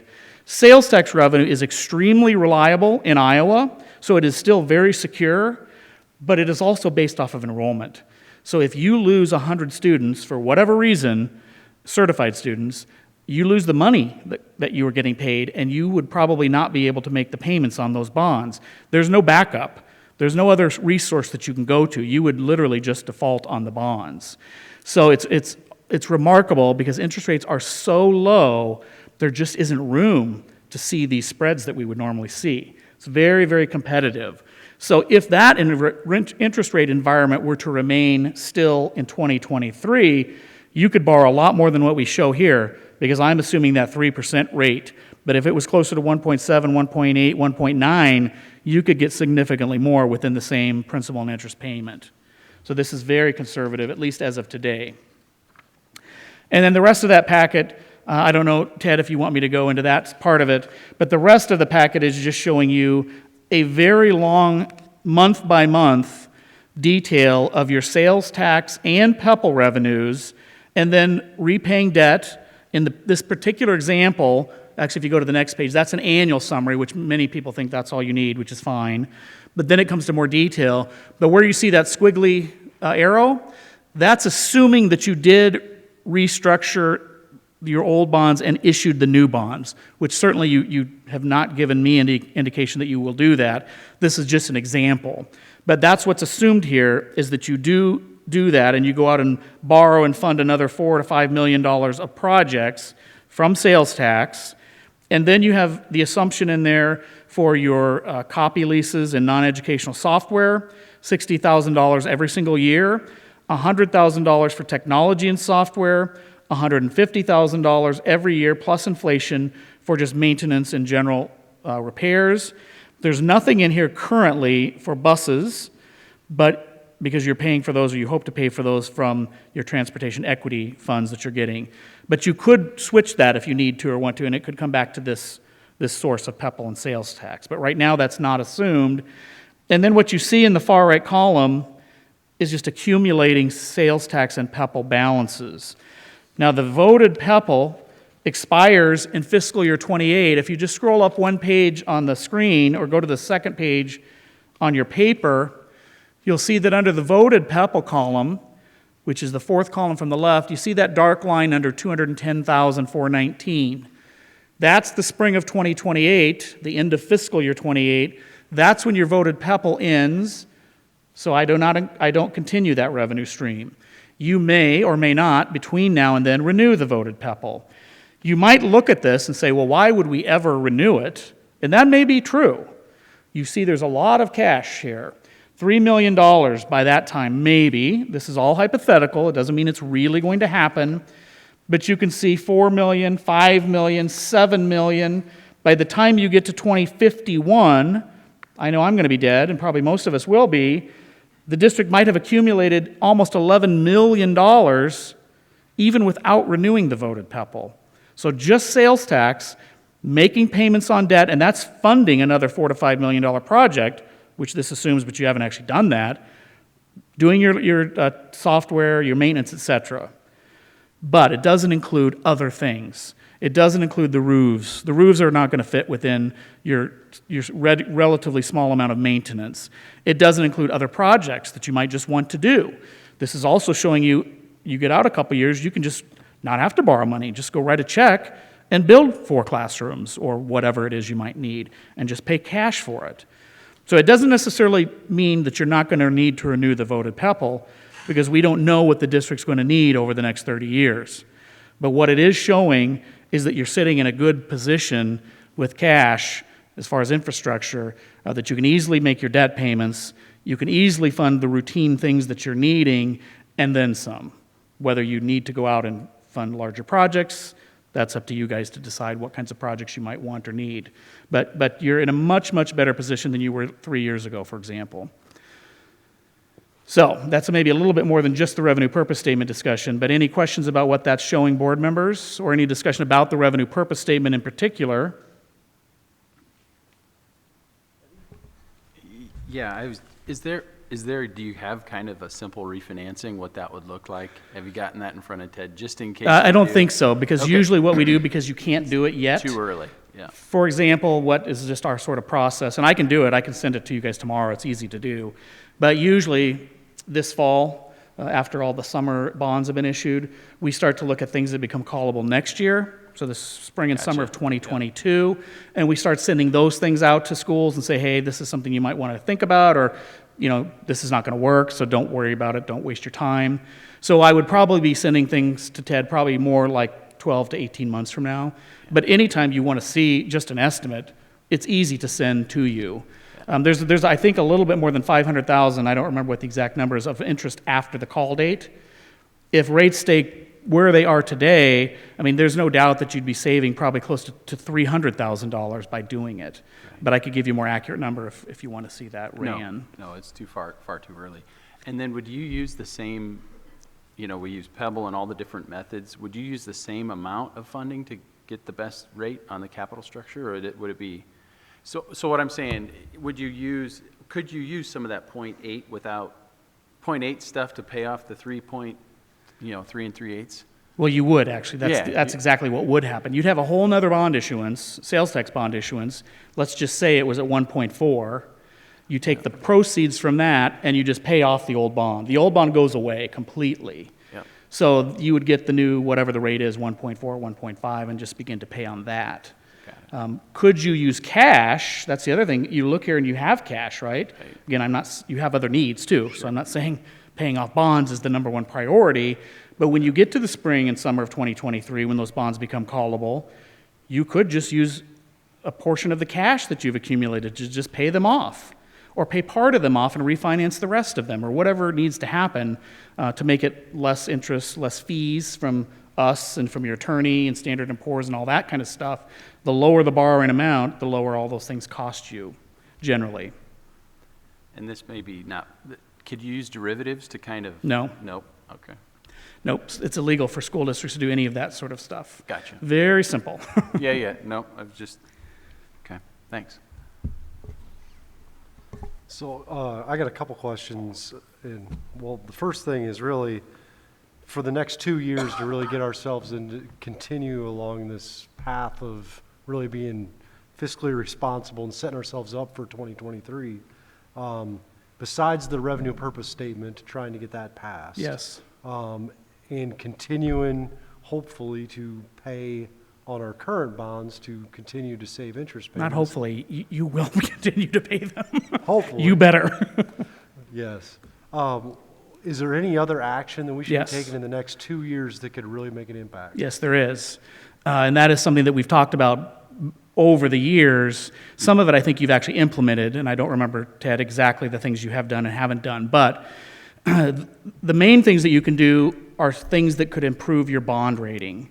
And you're not going to do these things if your main job here is to educate students, right?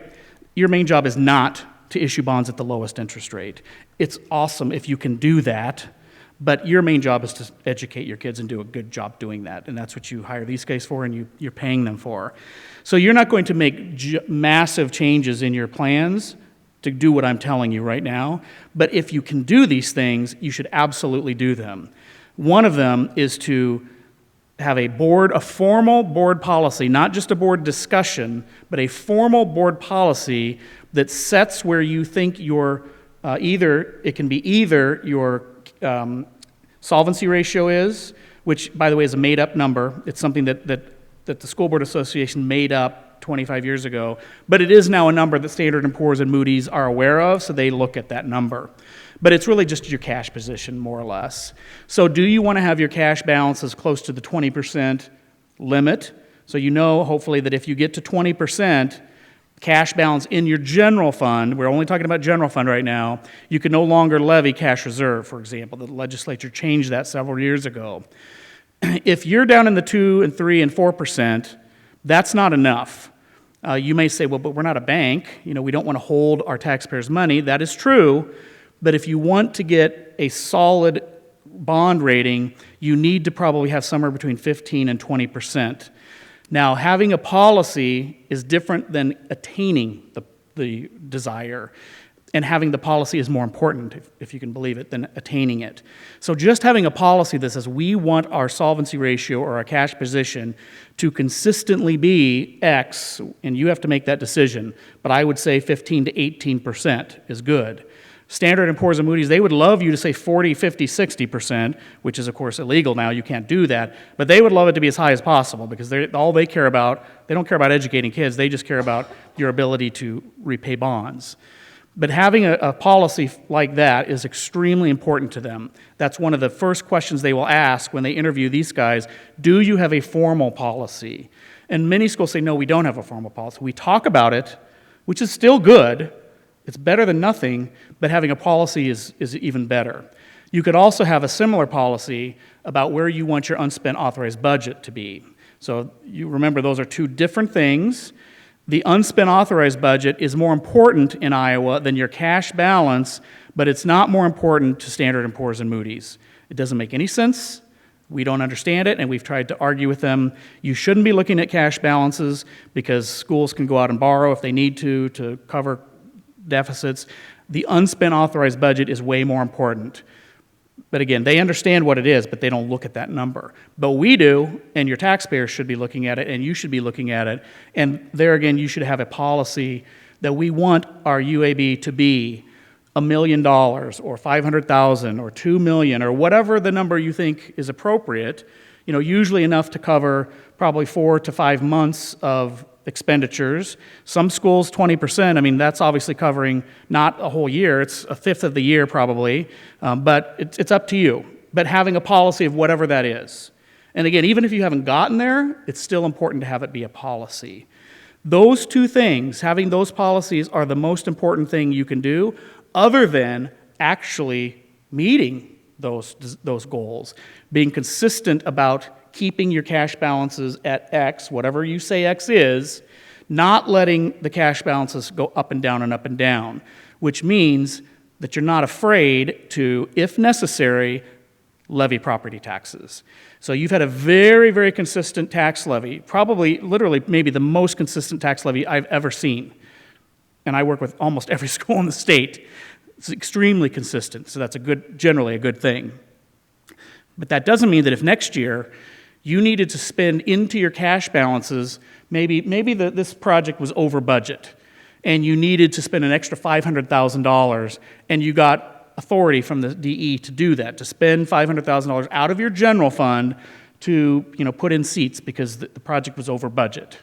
If you didn't then the very next year go back and levy the $500,000 back, or more importantly, your special ed deficit, because that is usually a huge number in most districts, if you're not levying that special ed deficit back simply because you're afraid of your taxpayer, because you do not want to raise that tax, then you shouldn't be a school board member. You're not here to appease the residential property owner. You're not here to appease the ag land owner. You're not here to appease the commercial property owner. You're here to make sure the school district is still here 50 years from now and that you're doing a good job of educating your students. So not only setting goals, but being very consistent in keeping toward or at those goals, whatever it might take. And again, it might take lowering your management levy. It might take lowering something else so that you can raise your cash reserve if that's what's necessary. You've been doing this cash reserve or the surplus levy. It's a great thing. You've saved this $400,000, right? That in and of itself is great. But the other thing that's great about it is that you've sort of set up yourself with this flexibility. If all of a sudden next year you needed to levy back a huge amount of special ed deficit, for example, you could do it and choose not to surplus levy. You've surplus levied $500,000 the last 2 years. So next year, maybe you don't surplus levy. Sure, you're not going to save more money, but that's not the end goal here. Maybe then you can levy back the $500,000 special ed and keep your cash position very consistent. So those things are really critical to them. The other things that are going to play into it, well, I guess I should say the other thing would be if you want to be in a good position to borrow more, to fund more things, keep doing the surplus levy as much as you can. But again, it's not the most important. If you need it to levy in some other fund, do that. But if you have the luxury like you have had the last 2 years, then keep doing it. Fairfield School District has done it. They took a 20-year bond repayment, so just like what you originally had, they are paying the entire bond off this coming May, so a year from now, in 9 years. They cut 11 years off of it, and they saved their taxpayers over, I think, $1.2 million. Meanwhile, their levy stayed consistent or declined while they were doing that. Johnston has done the same thing. Just this fiscal year, you couldn't do this because your property values aren't this high. They've surplus levied $6 million. $6 million to apply next spring and just pay $6 million of principal off. They've been doing that for year after year. So they're saving their taxpayer money. They're showing that the school board is good stewards of the taxpayers' money, and they're training their taxpayer, sort of, so to speak, to continue paying a levy like that, so that if you needed a new bond, you can come out and say, we need a new bond, but it's not really going to cost you anything, so it's going to be the same thing you've been paying. And it's also increasing your ability to fund new things sooner than you otherwise would. So that's also very positive. The rest of that equation, especially for a bond rating, completely out of your control. You can't control the wealth levels of your citizens. You can't control property values. You really can't control enrollment. You think you can control it by building these beautiful things, and hopefully more kids choose to come here because you have nice facilities. Especially, I would say, just my personal opinion, this is awesome. But I mean, your and I don't know what you guys call it now, but shop. What I think of as shop.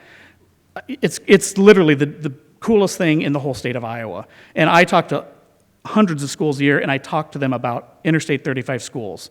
Say, you should be doing this because these kids don't all need to go to college, and they can make good money doing what they are going to learn in that building out there.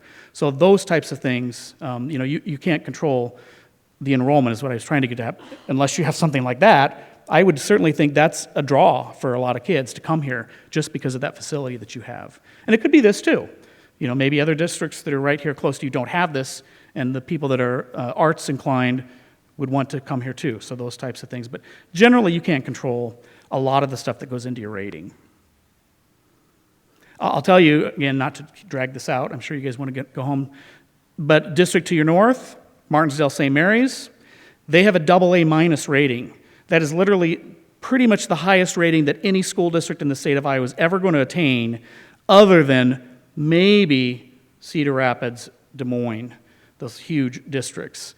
They have that rating because they've had very good policies, they've maintained very, very good balances, very consistent. They're close to the metro, you're close to the metro, you're a little bit further, but still, I think you're a metro district, I think that, and Standard & Poor's would think that as well.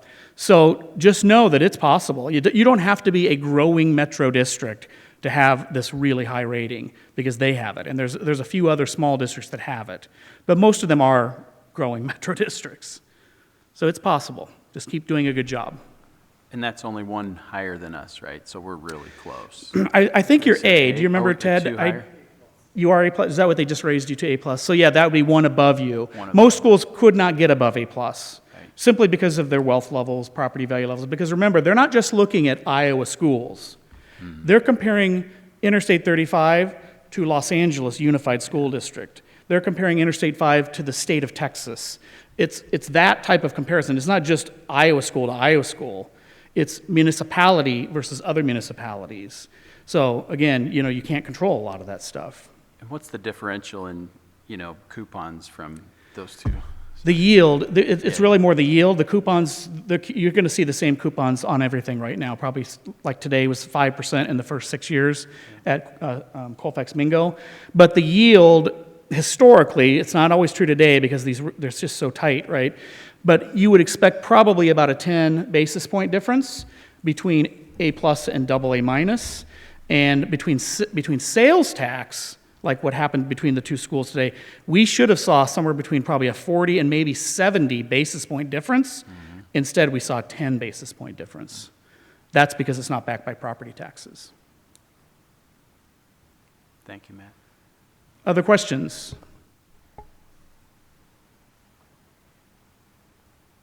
Everything that you guys wanted discussed, and then some.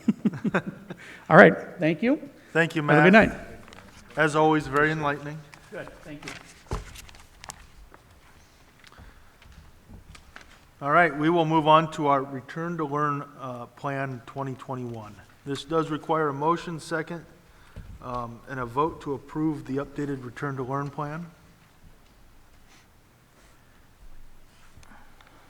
So the process for this was to just look at what we had in our plan from last year, eliminate what we didn't need to have based on current guidance, and be ready to start the year.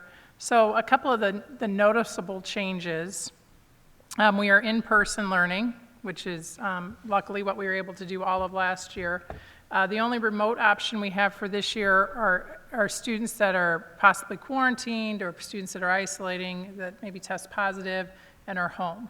So we still want to have an option for that because we do think that there will be instances where maybe a family member tests positive and precautionary families are keeping kids home, which makes sense. So we did break down, again, the types of learning that were available. The learning management system, there is a difference with that. This year, we had K through 12 students on our learning management system, LMS, which was Schoology. K4 does not have to, they're not required to use it, and really because if a student is gone for 5 or 6 days, it's sometimes easier for the parent and the teacher to email and get a packet of information and work through some practice things as opposed to trying to log on and navigate. Now, the teacher can still use Schoology. It's still available. All the resources that the teachers had on last year will be available this year, so that's all accessible, but it's not required for K4. They do have the option, but it's also just going to be connections between parents and teachers to figure out what's going to work best for that family. 512, we've had a LMS system well before pandemic, so Schoology is our LMS, so all the teachers have access to that, all the students have access to it. It's where students turn homework in, so that's not going to change for our 512. Daily schedule, we have the information there, very similar to this year.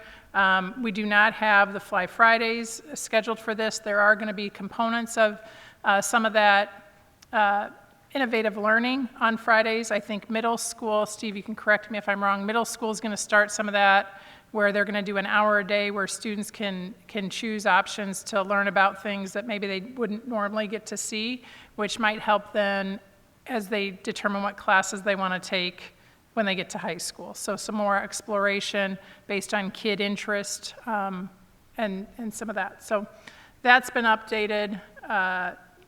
We still have, obviously, all of our student supports.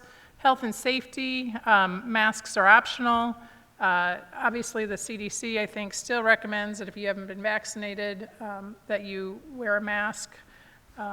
We'll continue to provide extra time for students to do hand washing. We're going to socially distance as much as possible, similar to what we've done this year. We ask, again, that families keep kids home when they're sick, that none of that's changed.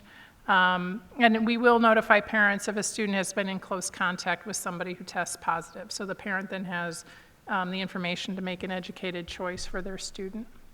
So not a lot in the plan this year as compared to last year, but something that we still are required to turn in for ESSER funds. So. And close contact still the 6 feet? Actually, I anticipate that the state will change it. The state is still at 6. But the CDC is at 3. So, I think that the state will issue guidance at the beginning of the school year, kind of summarizing all of this, but we're still waiting on information from food service. We don't know if their guidance has changed. We had to do a lot of prepackaged food last year, so all of that, they usually don't send us until August. So it's not going to be, if anything, it'll be similar to last year as far as social distancing and lunch and some of those things, but it's not going to be anything more strict as I see it. So, and hopefully a little less, maybe. And then maybe I wasn't reading right, but we changed a lot of the local health county guidelines to Iowa Department of Public Health? Or is that always been, I don't know. Yeah, Madison County typically takes their lead from Iowa Department of Public Health. Got it. So it's just Yeah. a tiered system Yeah. going down. Okay, Yeah. thanks. So one thing I was noticing is just, I think it went back and forth a few times on the Fly Fridays. On, it was middle school was included previously, or 7th and 8th grade, I think it was. But now, all the way through high school, there's no longer Fly Fridays is what we saw last year. Correct. There's going to be some different things implemented. Yeah, Steve, do you want to talk about what your building leadership team has kind of talked around that? You'll have to come to the microphone. And I think the reason that we should talk about it a little bit is just, there was likely students and parents that are conditioned of their high school kids not going to school on Fridays. Right. And Or this year learning remotely. This year, they will be required to Correct. come to school on Fridays. Correct. Right? Okay.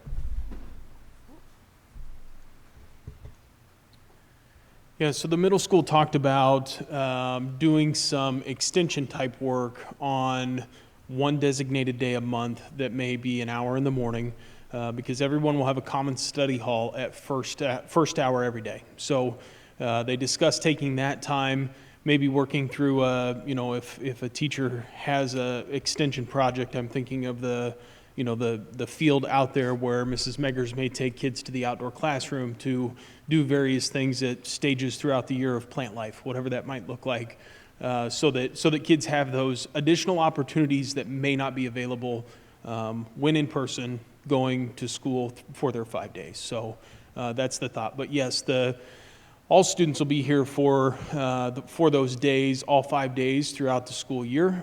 With that common study hall, we've got criteria set for late in and early release, and that still is applicable to the high school students. We're going to look at where we are in the first 5, 6, 7 weeks of school, and then make that determination there as to what students are able to apply for that. But that'll be a process that's same as what we've done for years. So on the first day of school, we're starting August 23rd, I believe, right? to go back to Yep. school. So 9th through 12th, they actually start at 8, and then pre-K through 8th grade start at 8:15, is that right? Oh, that's what it says right here. I think we've got 8:15 start Yeah, time. I think they're 8:15 start time. Oh. I can update that. Okay. Well, it was just saying that 8 to 9. Yeah, no, it's, Okay, Yeah. I think it's 8:15 start not time. changed from last Okay. year. I'll change that. okay. Did that answer your questions about those? Yeah, thank you. And Mrs. Dutry did ask, and we put it in the summer roadrunner report, which should be arriving this week if you haven't already got it.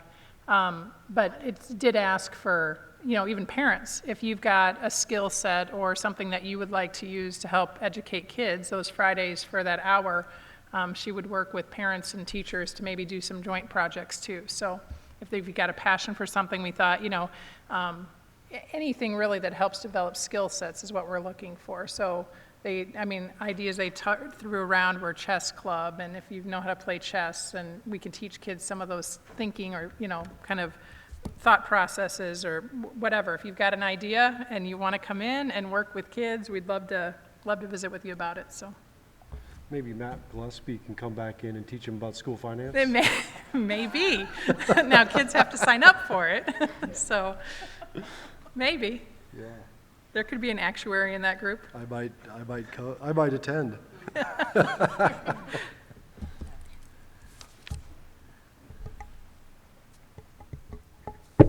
Are there any other questions? This does require a motion and a second in order for us to vote to approve the updated Return to Learn plan.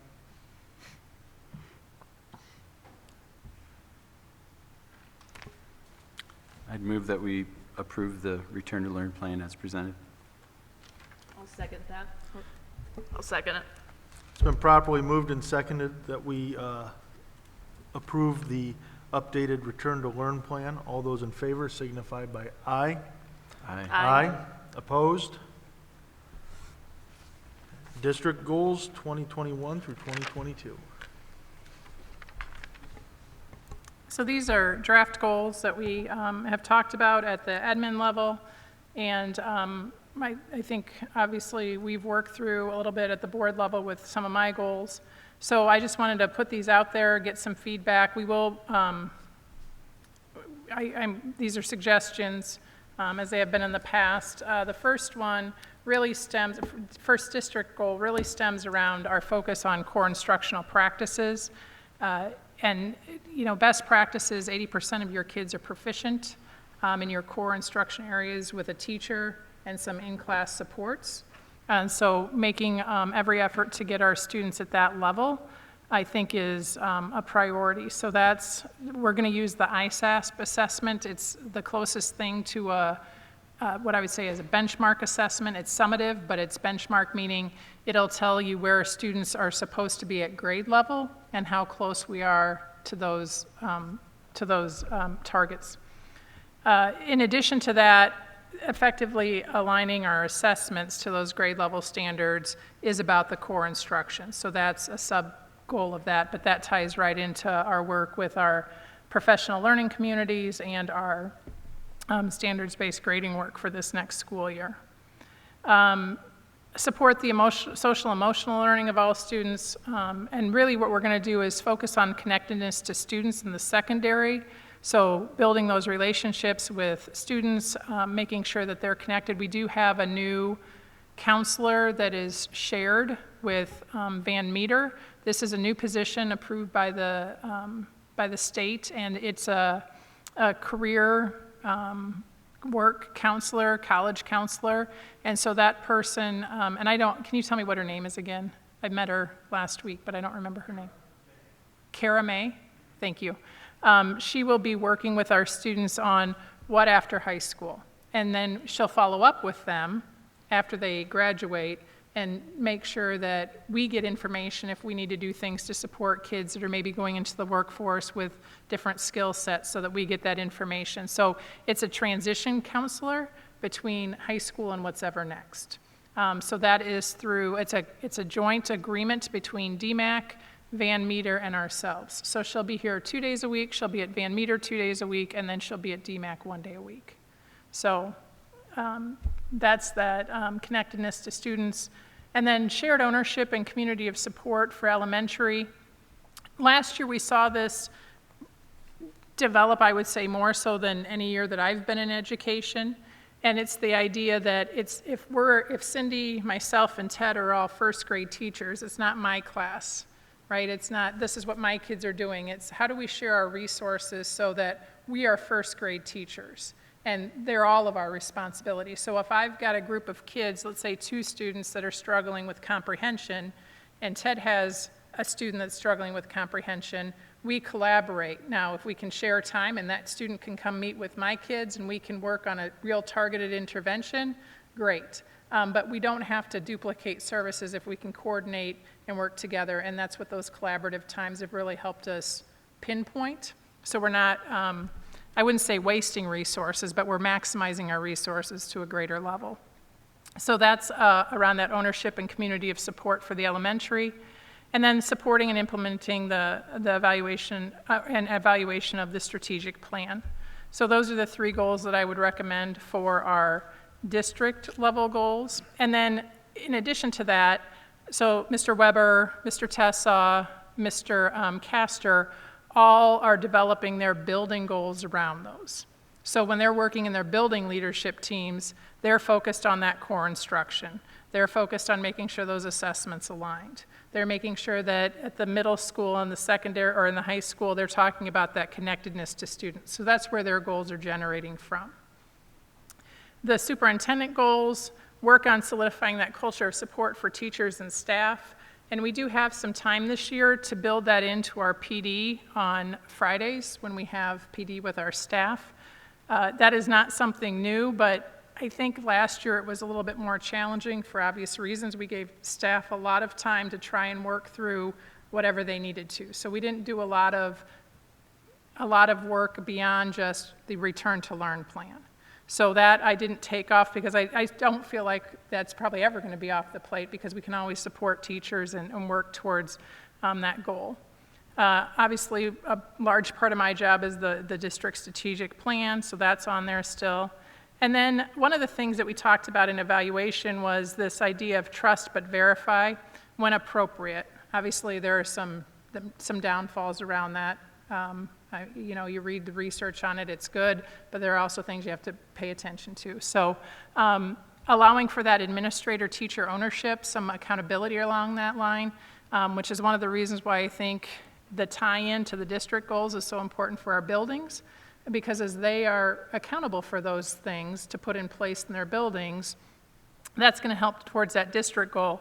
And my job is then to figure out how to support them in that process, whether it's resources or additional supports, whatever it is. So that'll be work that we do this next school year. And then the last are the professional learning goals, creating high-functioning professional learning communities, and we saw a lot of growth in this area last year. But we're still not, I think, where we want to be. So being very explicit on what those are, and then creating those high-functioning data teams.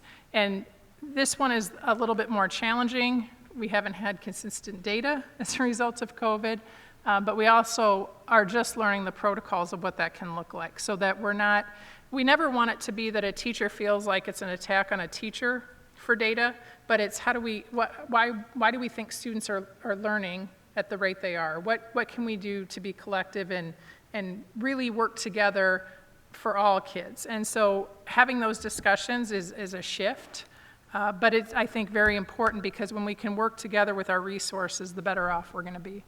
So those are the 2 professional learning goals. Those have not changed simply because, like I said, we kind of took a pause with some of the things we did with COVID. And I don't feel like anybody would say we're where we want to be with those, even though they were part of our goals last year. We did make gains with the professional learning communities, but I don't think we're exactly where we want to be there yet. And we haven't done a lot of the process work with the teams on data yet, and that's built into this next year. So those are the recommendations I would have for goals for this next year.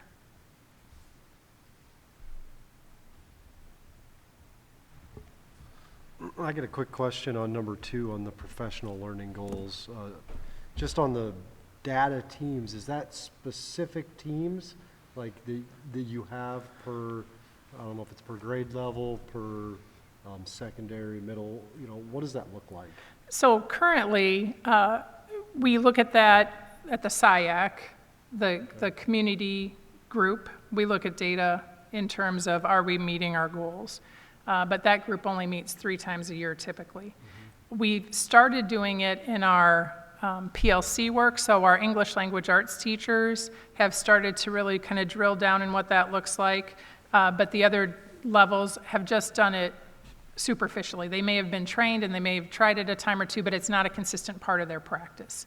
So to say that it's consistently done in all of our PLCs, no, but the building leadership teams are working through that process early in August, September, so that when they do PD with their teams towards their goals, they're modeling that process. So it'll be grade level teams or curricular level teams, depending on the grades. It'll be the building leadership teams. The district leadership team does do elements of this, and then the SIAC. So all of those will have elements, but they're not fully established yet. Thank you.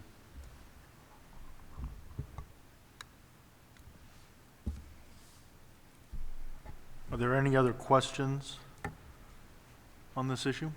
Or recommendations for language or things that you think would be a better priority, more important right now? Just a comment, I think it filters down just like many of the goals that I receive at work, and it's a similar process, so it seems like it's a good setup. Yeah. And then just a plug for the app, because you talked about the strategic plan and how it filters down. I was able to pull up the app, and so if parents don't have the app yet, it's really nice. So. Yep.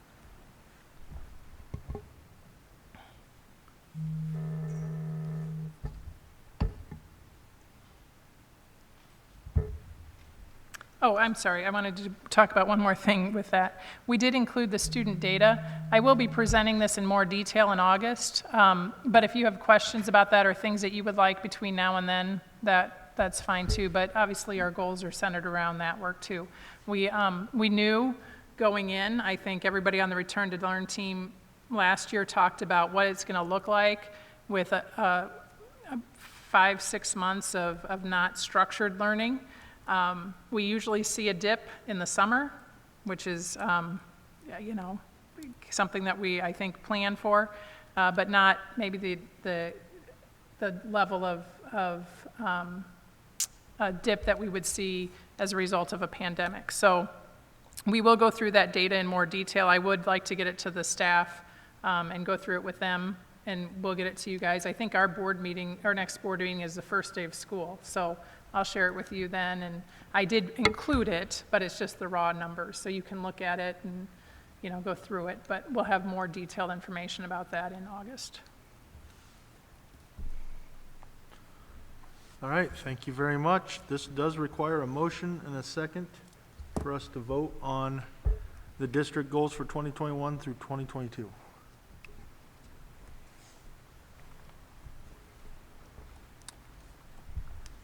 I'd move to approve the district goals for 2021-22.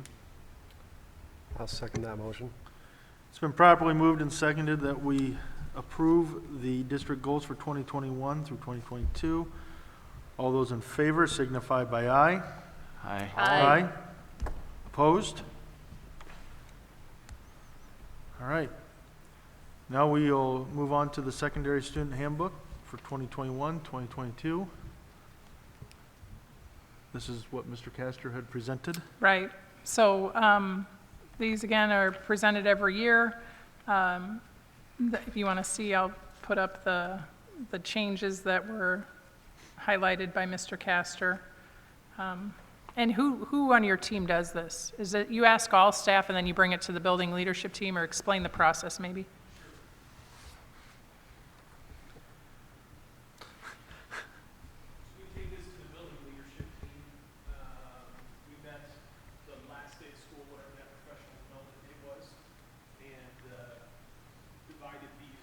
subgroups up, and then they provided feedback throughout the summer. So the process was we divided these groups up, really in areas that were impactful or where people wanted to have the most input. Everybody had access to the whole handbook and always do, but I ask for feedback at the end of the year, then go to that BLT group and say, okay, let's unpack these various areas, and then they provide feedback to their section in a draft portion. I then bring that back, make the changes and recommendations, and then bring it to you guys. So that's been the process for us the last couple of years. I would stay there in case they have any questions about it.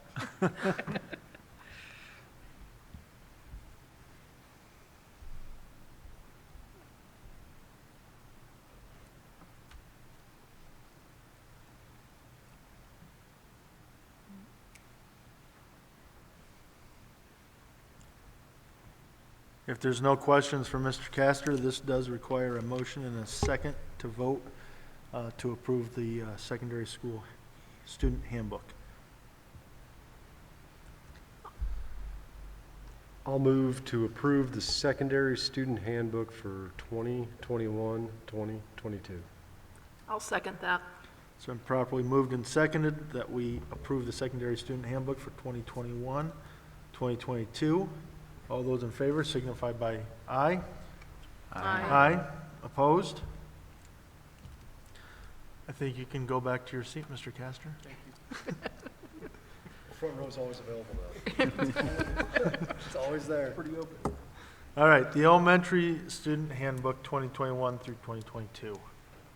Again, these are the recommendations that Mr. Tessa made, and I think they reflect now the return to learn plan updates and some of that information. I will also add that preschool will be incorporating their handbook into the elementary handbook, because now will be an IQPPS site.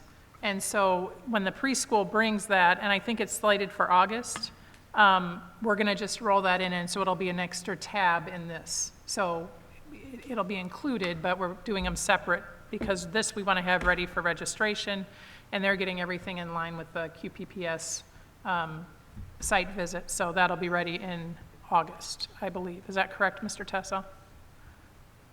Yeah, that's correct. The IQPBS process just has some things that need to be in their handbook, and rather than have it duplicated in two different places, we would just roll it into ours, and then a lot of my stuff will cover that preschool portion. So, thank you. I just have a quick question about the QPSS. IQPPS? I'm sorry, yes. Yeah. So, excuse me. So once we get that accreditation, I'm expecting us to get that Yes, accreditation yes. from them. Is that something that we would highlight on our website? I would think that that would bring a lot of, bring the standards up and Right. just people recognizing it. Yeah. That's Yeah. something that is typically done? Yes. Okay. Yep. Usually you list your accreditation and what kind of highlights are in that, so Mr. Tessa can. yeah, Jenny and I actually just talked earlier this week about going through her website and verifying, because someone had brought up the idea or asking about tuition, and we looked on the website and we couldn't even find it on there. So we need to do some updates on that and get some of that stuff on there. And yeah, once, I'm sure there's like a little logo or something of the accreditation that we can put on there. And we always had the NACE one hanging up in the office. There was a sticker in the window, but we can reflect our new accreditation with that on the website as well.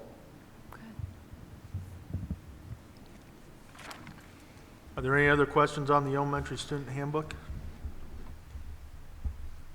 This does require a motion and a second for us to vote to approve it.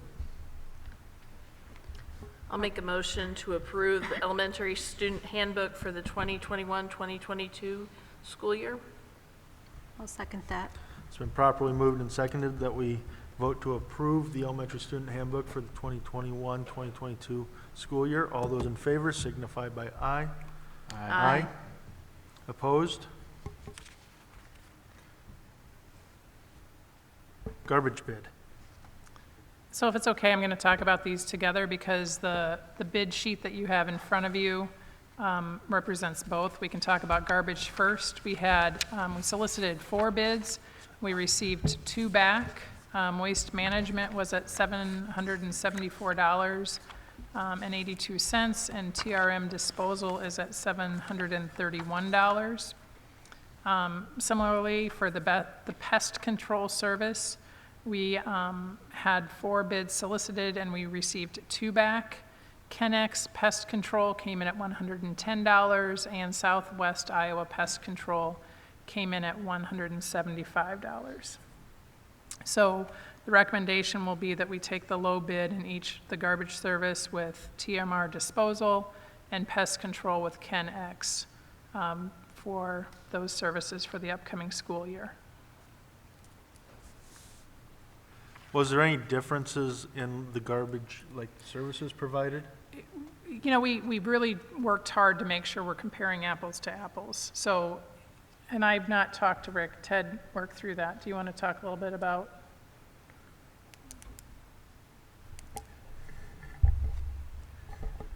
When Rick and I went through these, they've had TRM this last year and maybe even prior to that, and they're very pleased with TRM.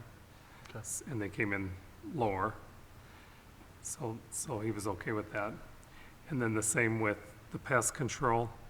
Orkin didn't submit a bid, even though we do have them now.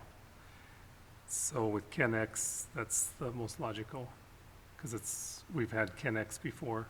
Ken actually works as a custodian here, just for full disclosure. But he submitted the same bid as he had last year. So.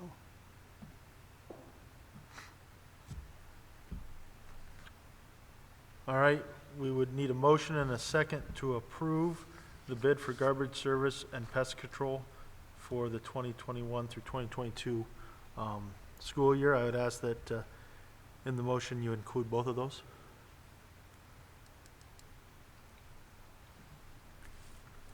I'll move to approve the bid for the garbage service and the pest control for 2021-2022, As recommended. as recommended.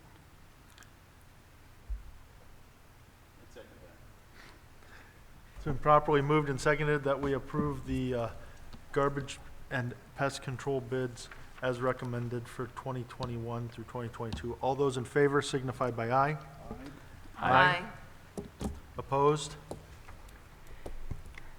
Camera update bid. So if you want to find a way to spend lots of money, put out a bid for camera systems in the school. So I would say about 18 months ago, maybe even longer ago than that, the administrative team met Mr. Tessa, Mr. Castor, and myself, and really kind of the two gentlemen did an evaluation of where we have cameras, where we maybe need cameras based on incidents we're seeing. And so what we tried to do is we tried to look and be forward-thinking, but also look at what we currently have and what we would recommend. So you have 2 very different proposals. One of the companies is A+, that is our current system. That would be adding cameras and replacing cameras that maybe have gone bad. It's adding additional cameras outside, it's adding additional cameras in the building, different places, but that's really maintaining and upgrading our current system.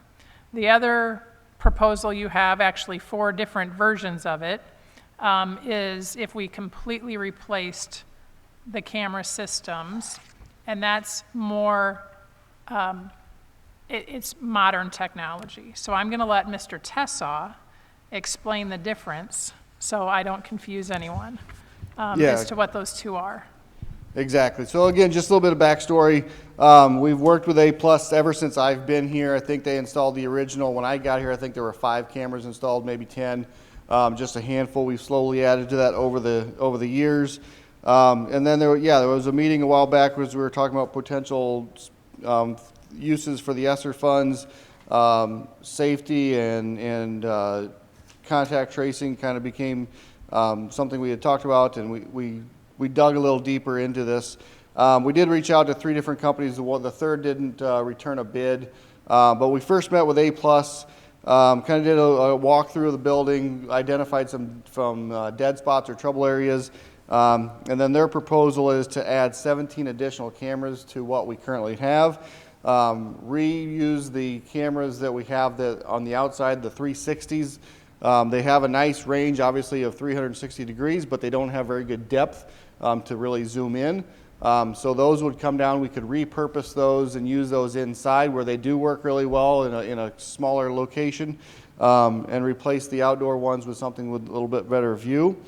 And then another, you see there's two quotes there from A+. So one is for the hardware and the installation of those machines, or those cameras. And then the second one is a software upgrade. The software that we use right now with our camera system is pretty antiquated. There's no annual cost. It's outdated. There's no updates even for it. It functions to a degree, but it's very specific. It's Windows only. It's kind of clunky, kind of slow. They've had an upgraded version of that software for some time. We've just pushed off that upgrade.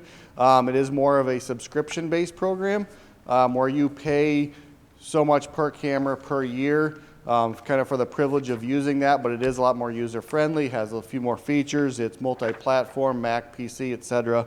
And then there's 3 different numbers on there, though it's not like you're buying all 3 of them. You can either get a 1-year, 3-year, or a 5-year. Obviously, you get a better deal as you buy longer terms of time with that license. And then the other system, as Mrs. Denlinger kind of said, is completely a different type of system. The cameras are it's very much cloud-based. You don't have internal storage. We wouldn't have to maintain a server and the massive terabytes of storage that we have. Each camera has its own 30-day onboard storage, and then there's a cloud function to it. So if there's an event that you wanted to save, you could save it to their cloud, and you would have access to that. You can do a lot of different things. There's an app where I can share this camera view to anyone who has that link, and you can turn that off. Very feature-rich things like, I want to search for a blue pickup that drove past this camera. I want to search for a guy in a green shirt that walked past this camera. It has built-in analytics is what they call that. Again, very feature-rich, but obviously you're paying a price for that, not only for the initial camera purchase, but the ongoing licensing per camera is considerably higher than what even the licensing for the software would be through A+. And one thing to note too, that the way that this system works is they do not install, so there is no installation price included with this, and they couldn't even really ballpark what that would be. They usually just say, you can just have your custodians hang them up there, because you just got to take down the old camera, unplug it, and plug a new one in. But we have cameras up on the sides of the gym, we have them up on the ceiling, we have them up on the crow. We would need lift rental, and obviously our custodian's time is already precious and booked, so it would probably be something we would have to outsource. There are 4 different versions that they have for pricing there is for 1, 3, 5, or 10 years of licensing. Again, they give you a better deal the more you buy. Anywhere from $110 per camera per year if you do it by year, or if you do the 10-year, it's about $88.83 per camera per year. Now compare that to the A+, and you have, again, a 1, 3, or 5-year option, and you're looking at either $14.85 per camera per year up to $22. So even the licensing at the highest rate through A+ is still considerably cheaper, but we did want to kind of just, rather than always just using A+ and not really giving one else a chance to kind of have their name thrown in there, or looking at what else is out there for options, you're really buying a premium product for a premium price with the Verkada system, where A+, we're getting something that will function perfectly well for us. It's worked for a while, and it's going to be more user-friendly, I guess, with that software update. So the recommendation from the IT department, if we were to even pursue these upgrades, if the money exists, our recommendation from IT would be to use continue with the A-plus solution, and if the money is there, to buy the 5 years worth of licensing just to save that extra few bucks. It was interesting seeing the demo for the Verkada. They actually sent us some cameras to use for free. There's 3 of them that are in the hallways. We could kind of pull it up on the app and see. Very quick, gorgeous picture. But again, it's hard to justify that extra cost. So hopefully that was enough information, but not too much as to bore you. So I've got a question on the A-plus bid. One of the pages says prices firm until June 11th, and the other one said May something, I think. I've been in contact with both companies. It's just that I think the program automatically puts that price on there. In fact, if you got the most recently updated one, I sent new prices to Sharon this morning. I think the Verkada, they wanted to kind of come forward with their best price. They dropped the prices over the weekend and sent me new versions. So that's the latest update. The A-plus is a little bit older one because we started the process with them because we wanted to kind of see, first of all, what do we want for the number of cameras, and we were going to use that number to get the other quotes from the other companies. So that it was kind of an apples to apples as far as the number of cameras and the locations and the coverage. So do you think that there's why going that to be one's older. do you think there's going to be a significant cost difference between the A-plus quote now and what they quote us for the May date or the June date? No, I would not perceive that. I mean, I just emailed them last week, and they never once mentioned anything about your quote is expired and it's going to go up. So they kind of asked where we're at, and I said we're going to go to the board with it next week.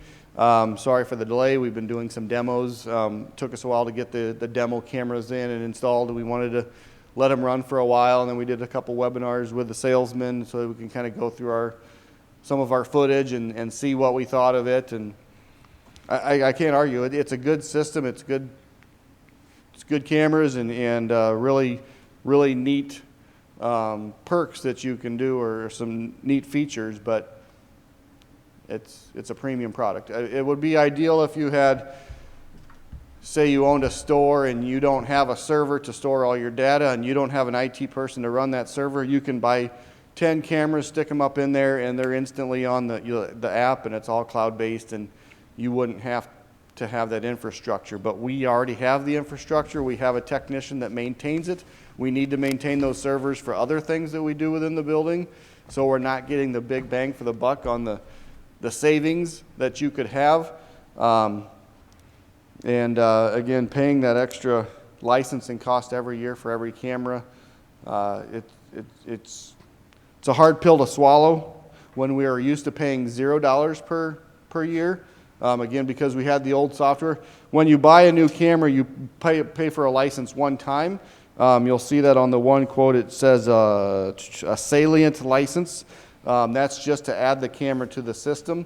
The fact that we're paying for the software maintenance agreement, the SMA quote, that is a new thing, but that's because of the upgraded software and the updates that would come with it.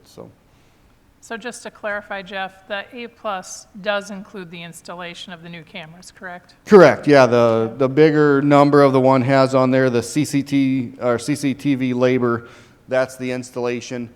And that does include running the wire to the new 17 camera locations. And that would be an additional cost that we wouldn't have with the other ones. We can't just take a camera down and put one up if it doesn't exist. We would have to have wire ran to those locations. So.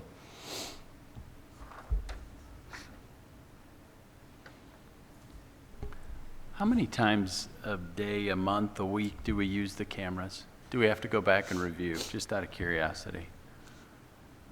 I would say, at least on my end of the building, I don't think I use it as much as the secondary. I would say I'm in it weekly. Maybe once a day at the most, just to kind of see stuff usually in the hall. A lot of times what happens is I have something at recess and I try to pull it up and I don't have a good picture of it.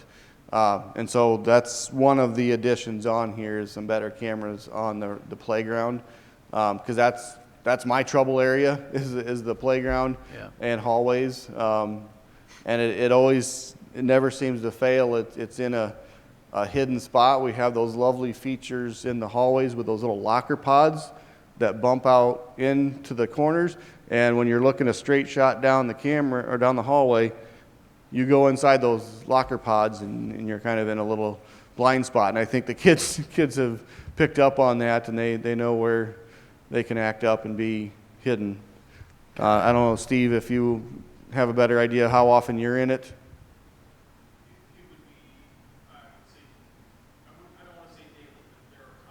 Sure.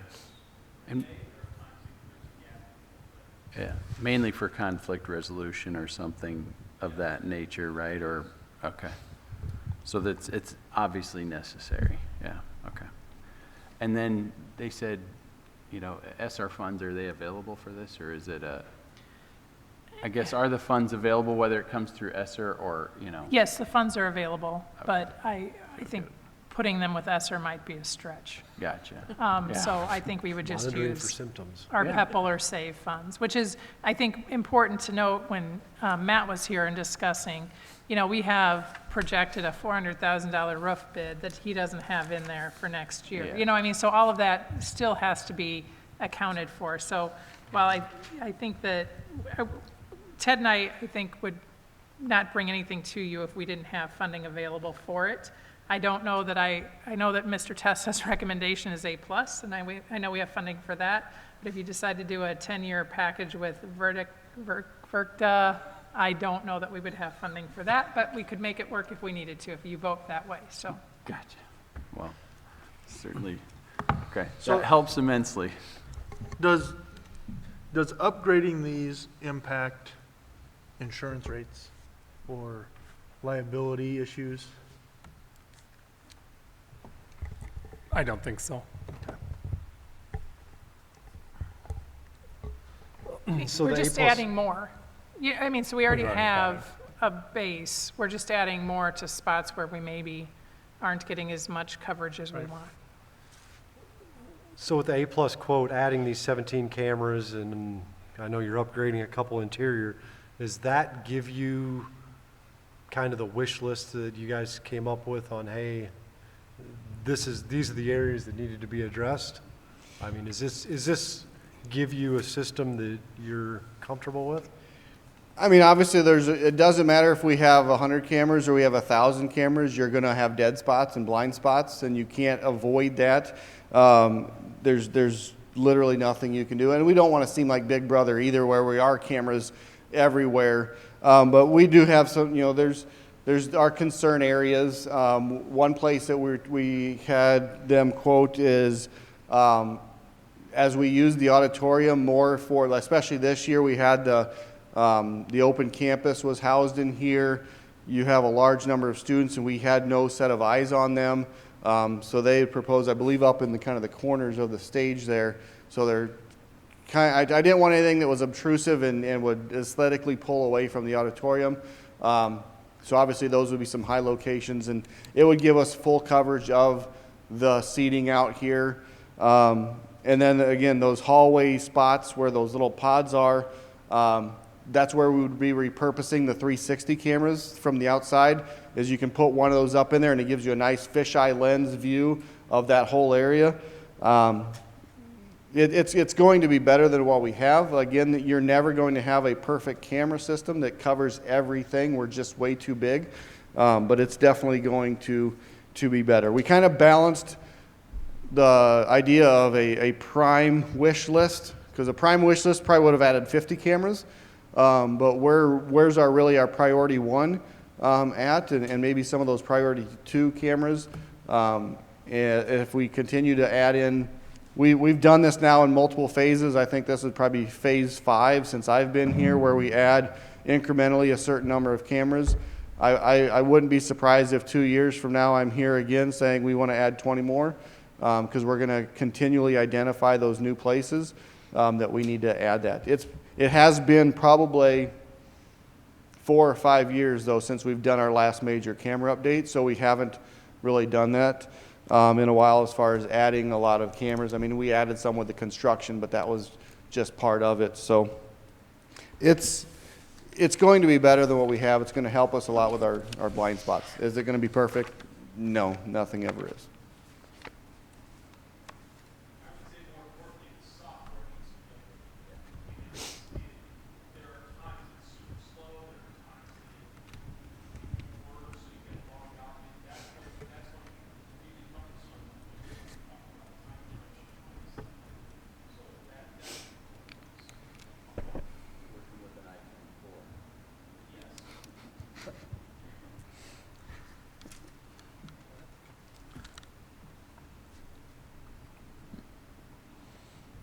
All right, if there's no other questions, this does require a motion and a second to move forward to approve the camera update bid for 2021, 2022. You'd want to specify which bid you're making a motion on. And please specify the software update as well, because it came in as 2 separate bids. So the additional camera coverage and then also the software. Yeah, the software is a 1, 3, or a 5-year option. Obviously, you get discounts on the multi-year.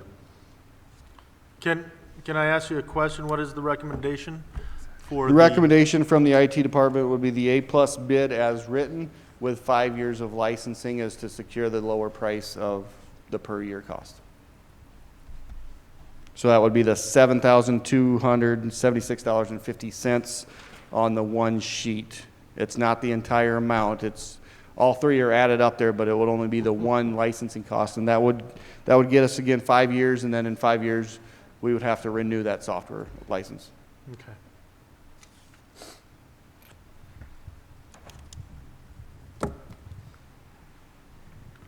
I move to approve the camera bid, update bid for 2021 to 22 to go with A+, including the 17 cameras, as well as the software update for 5 years. I'll second that.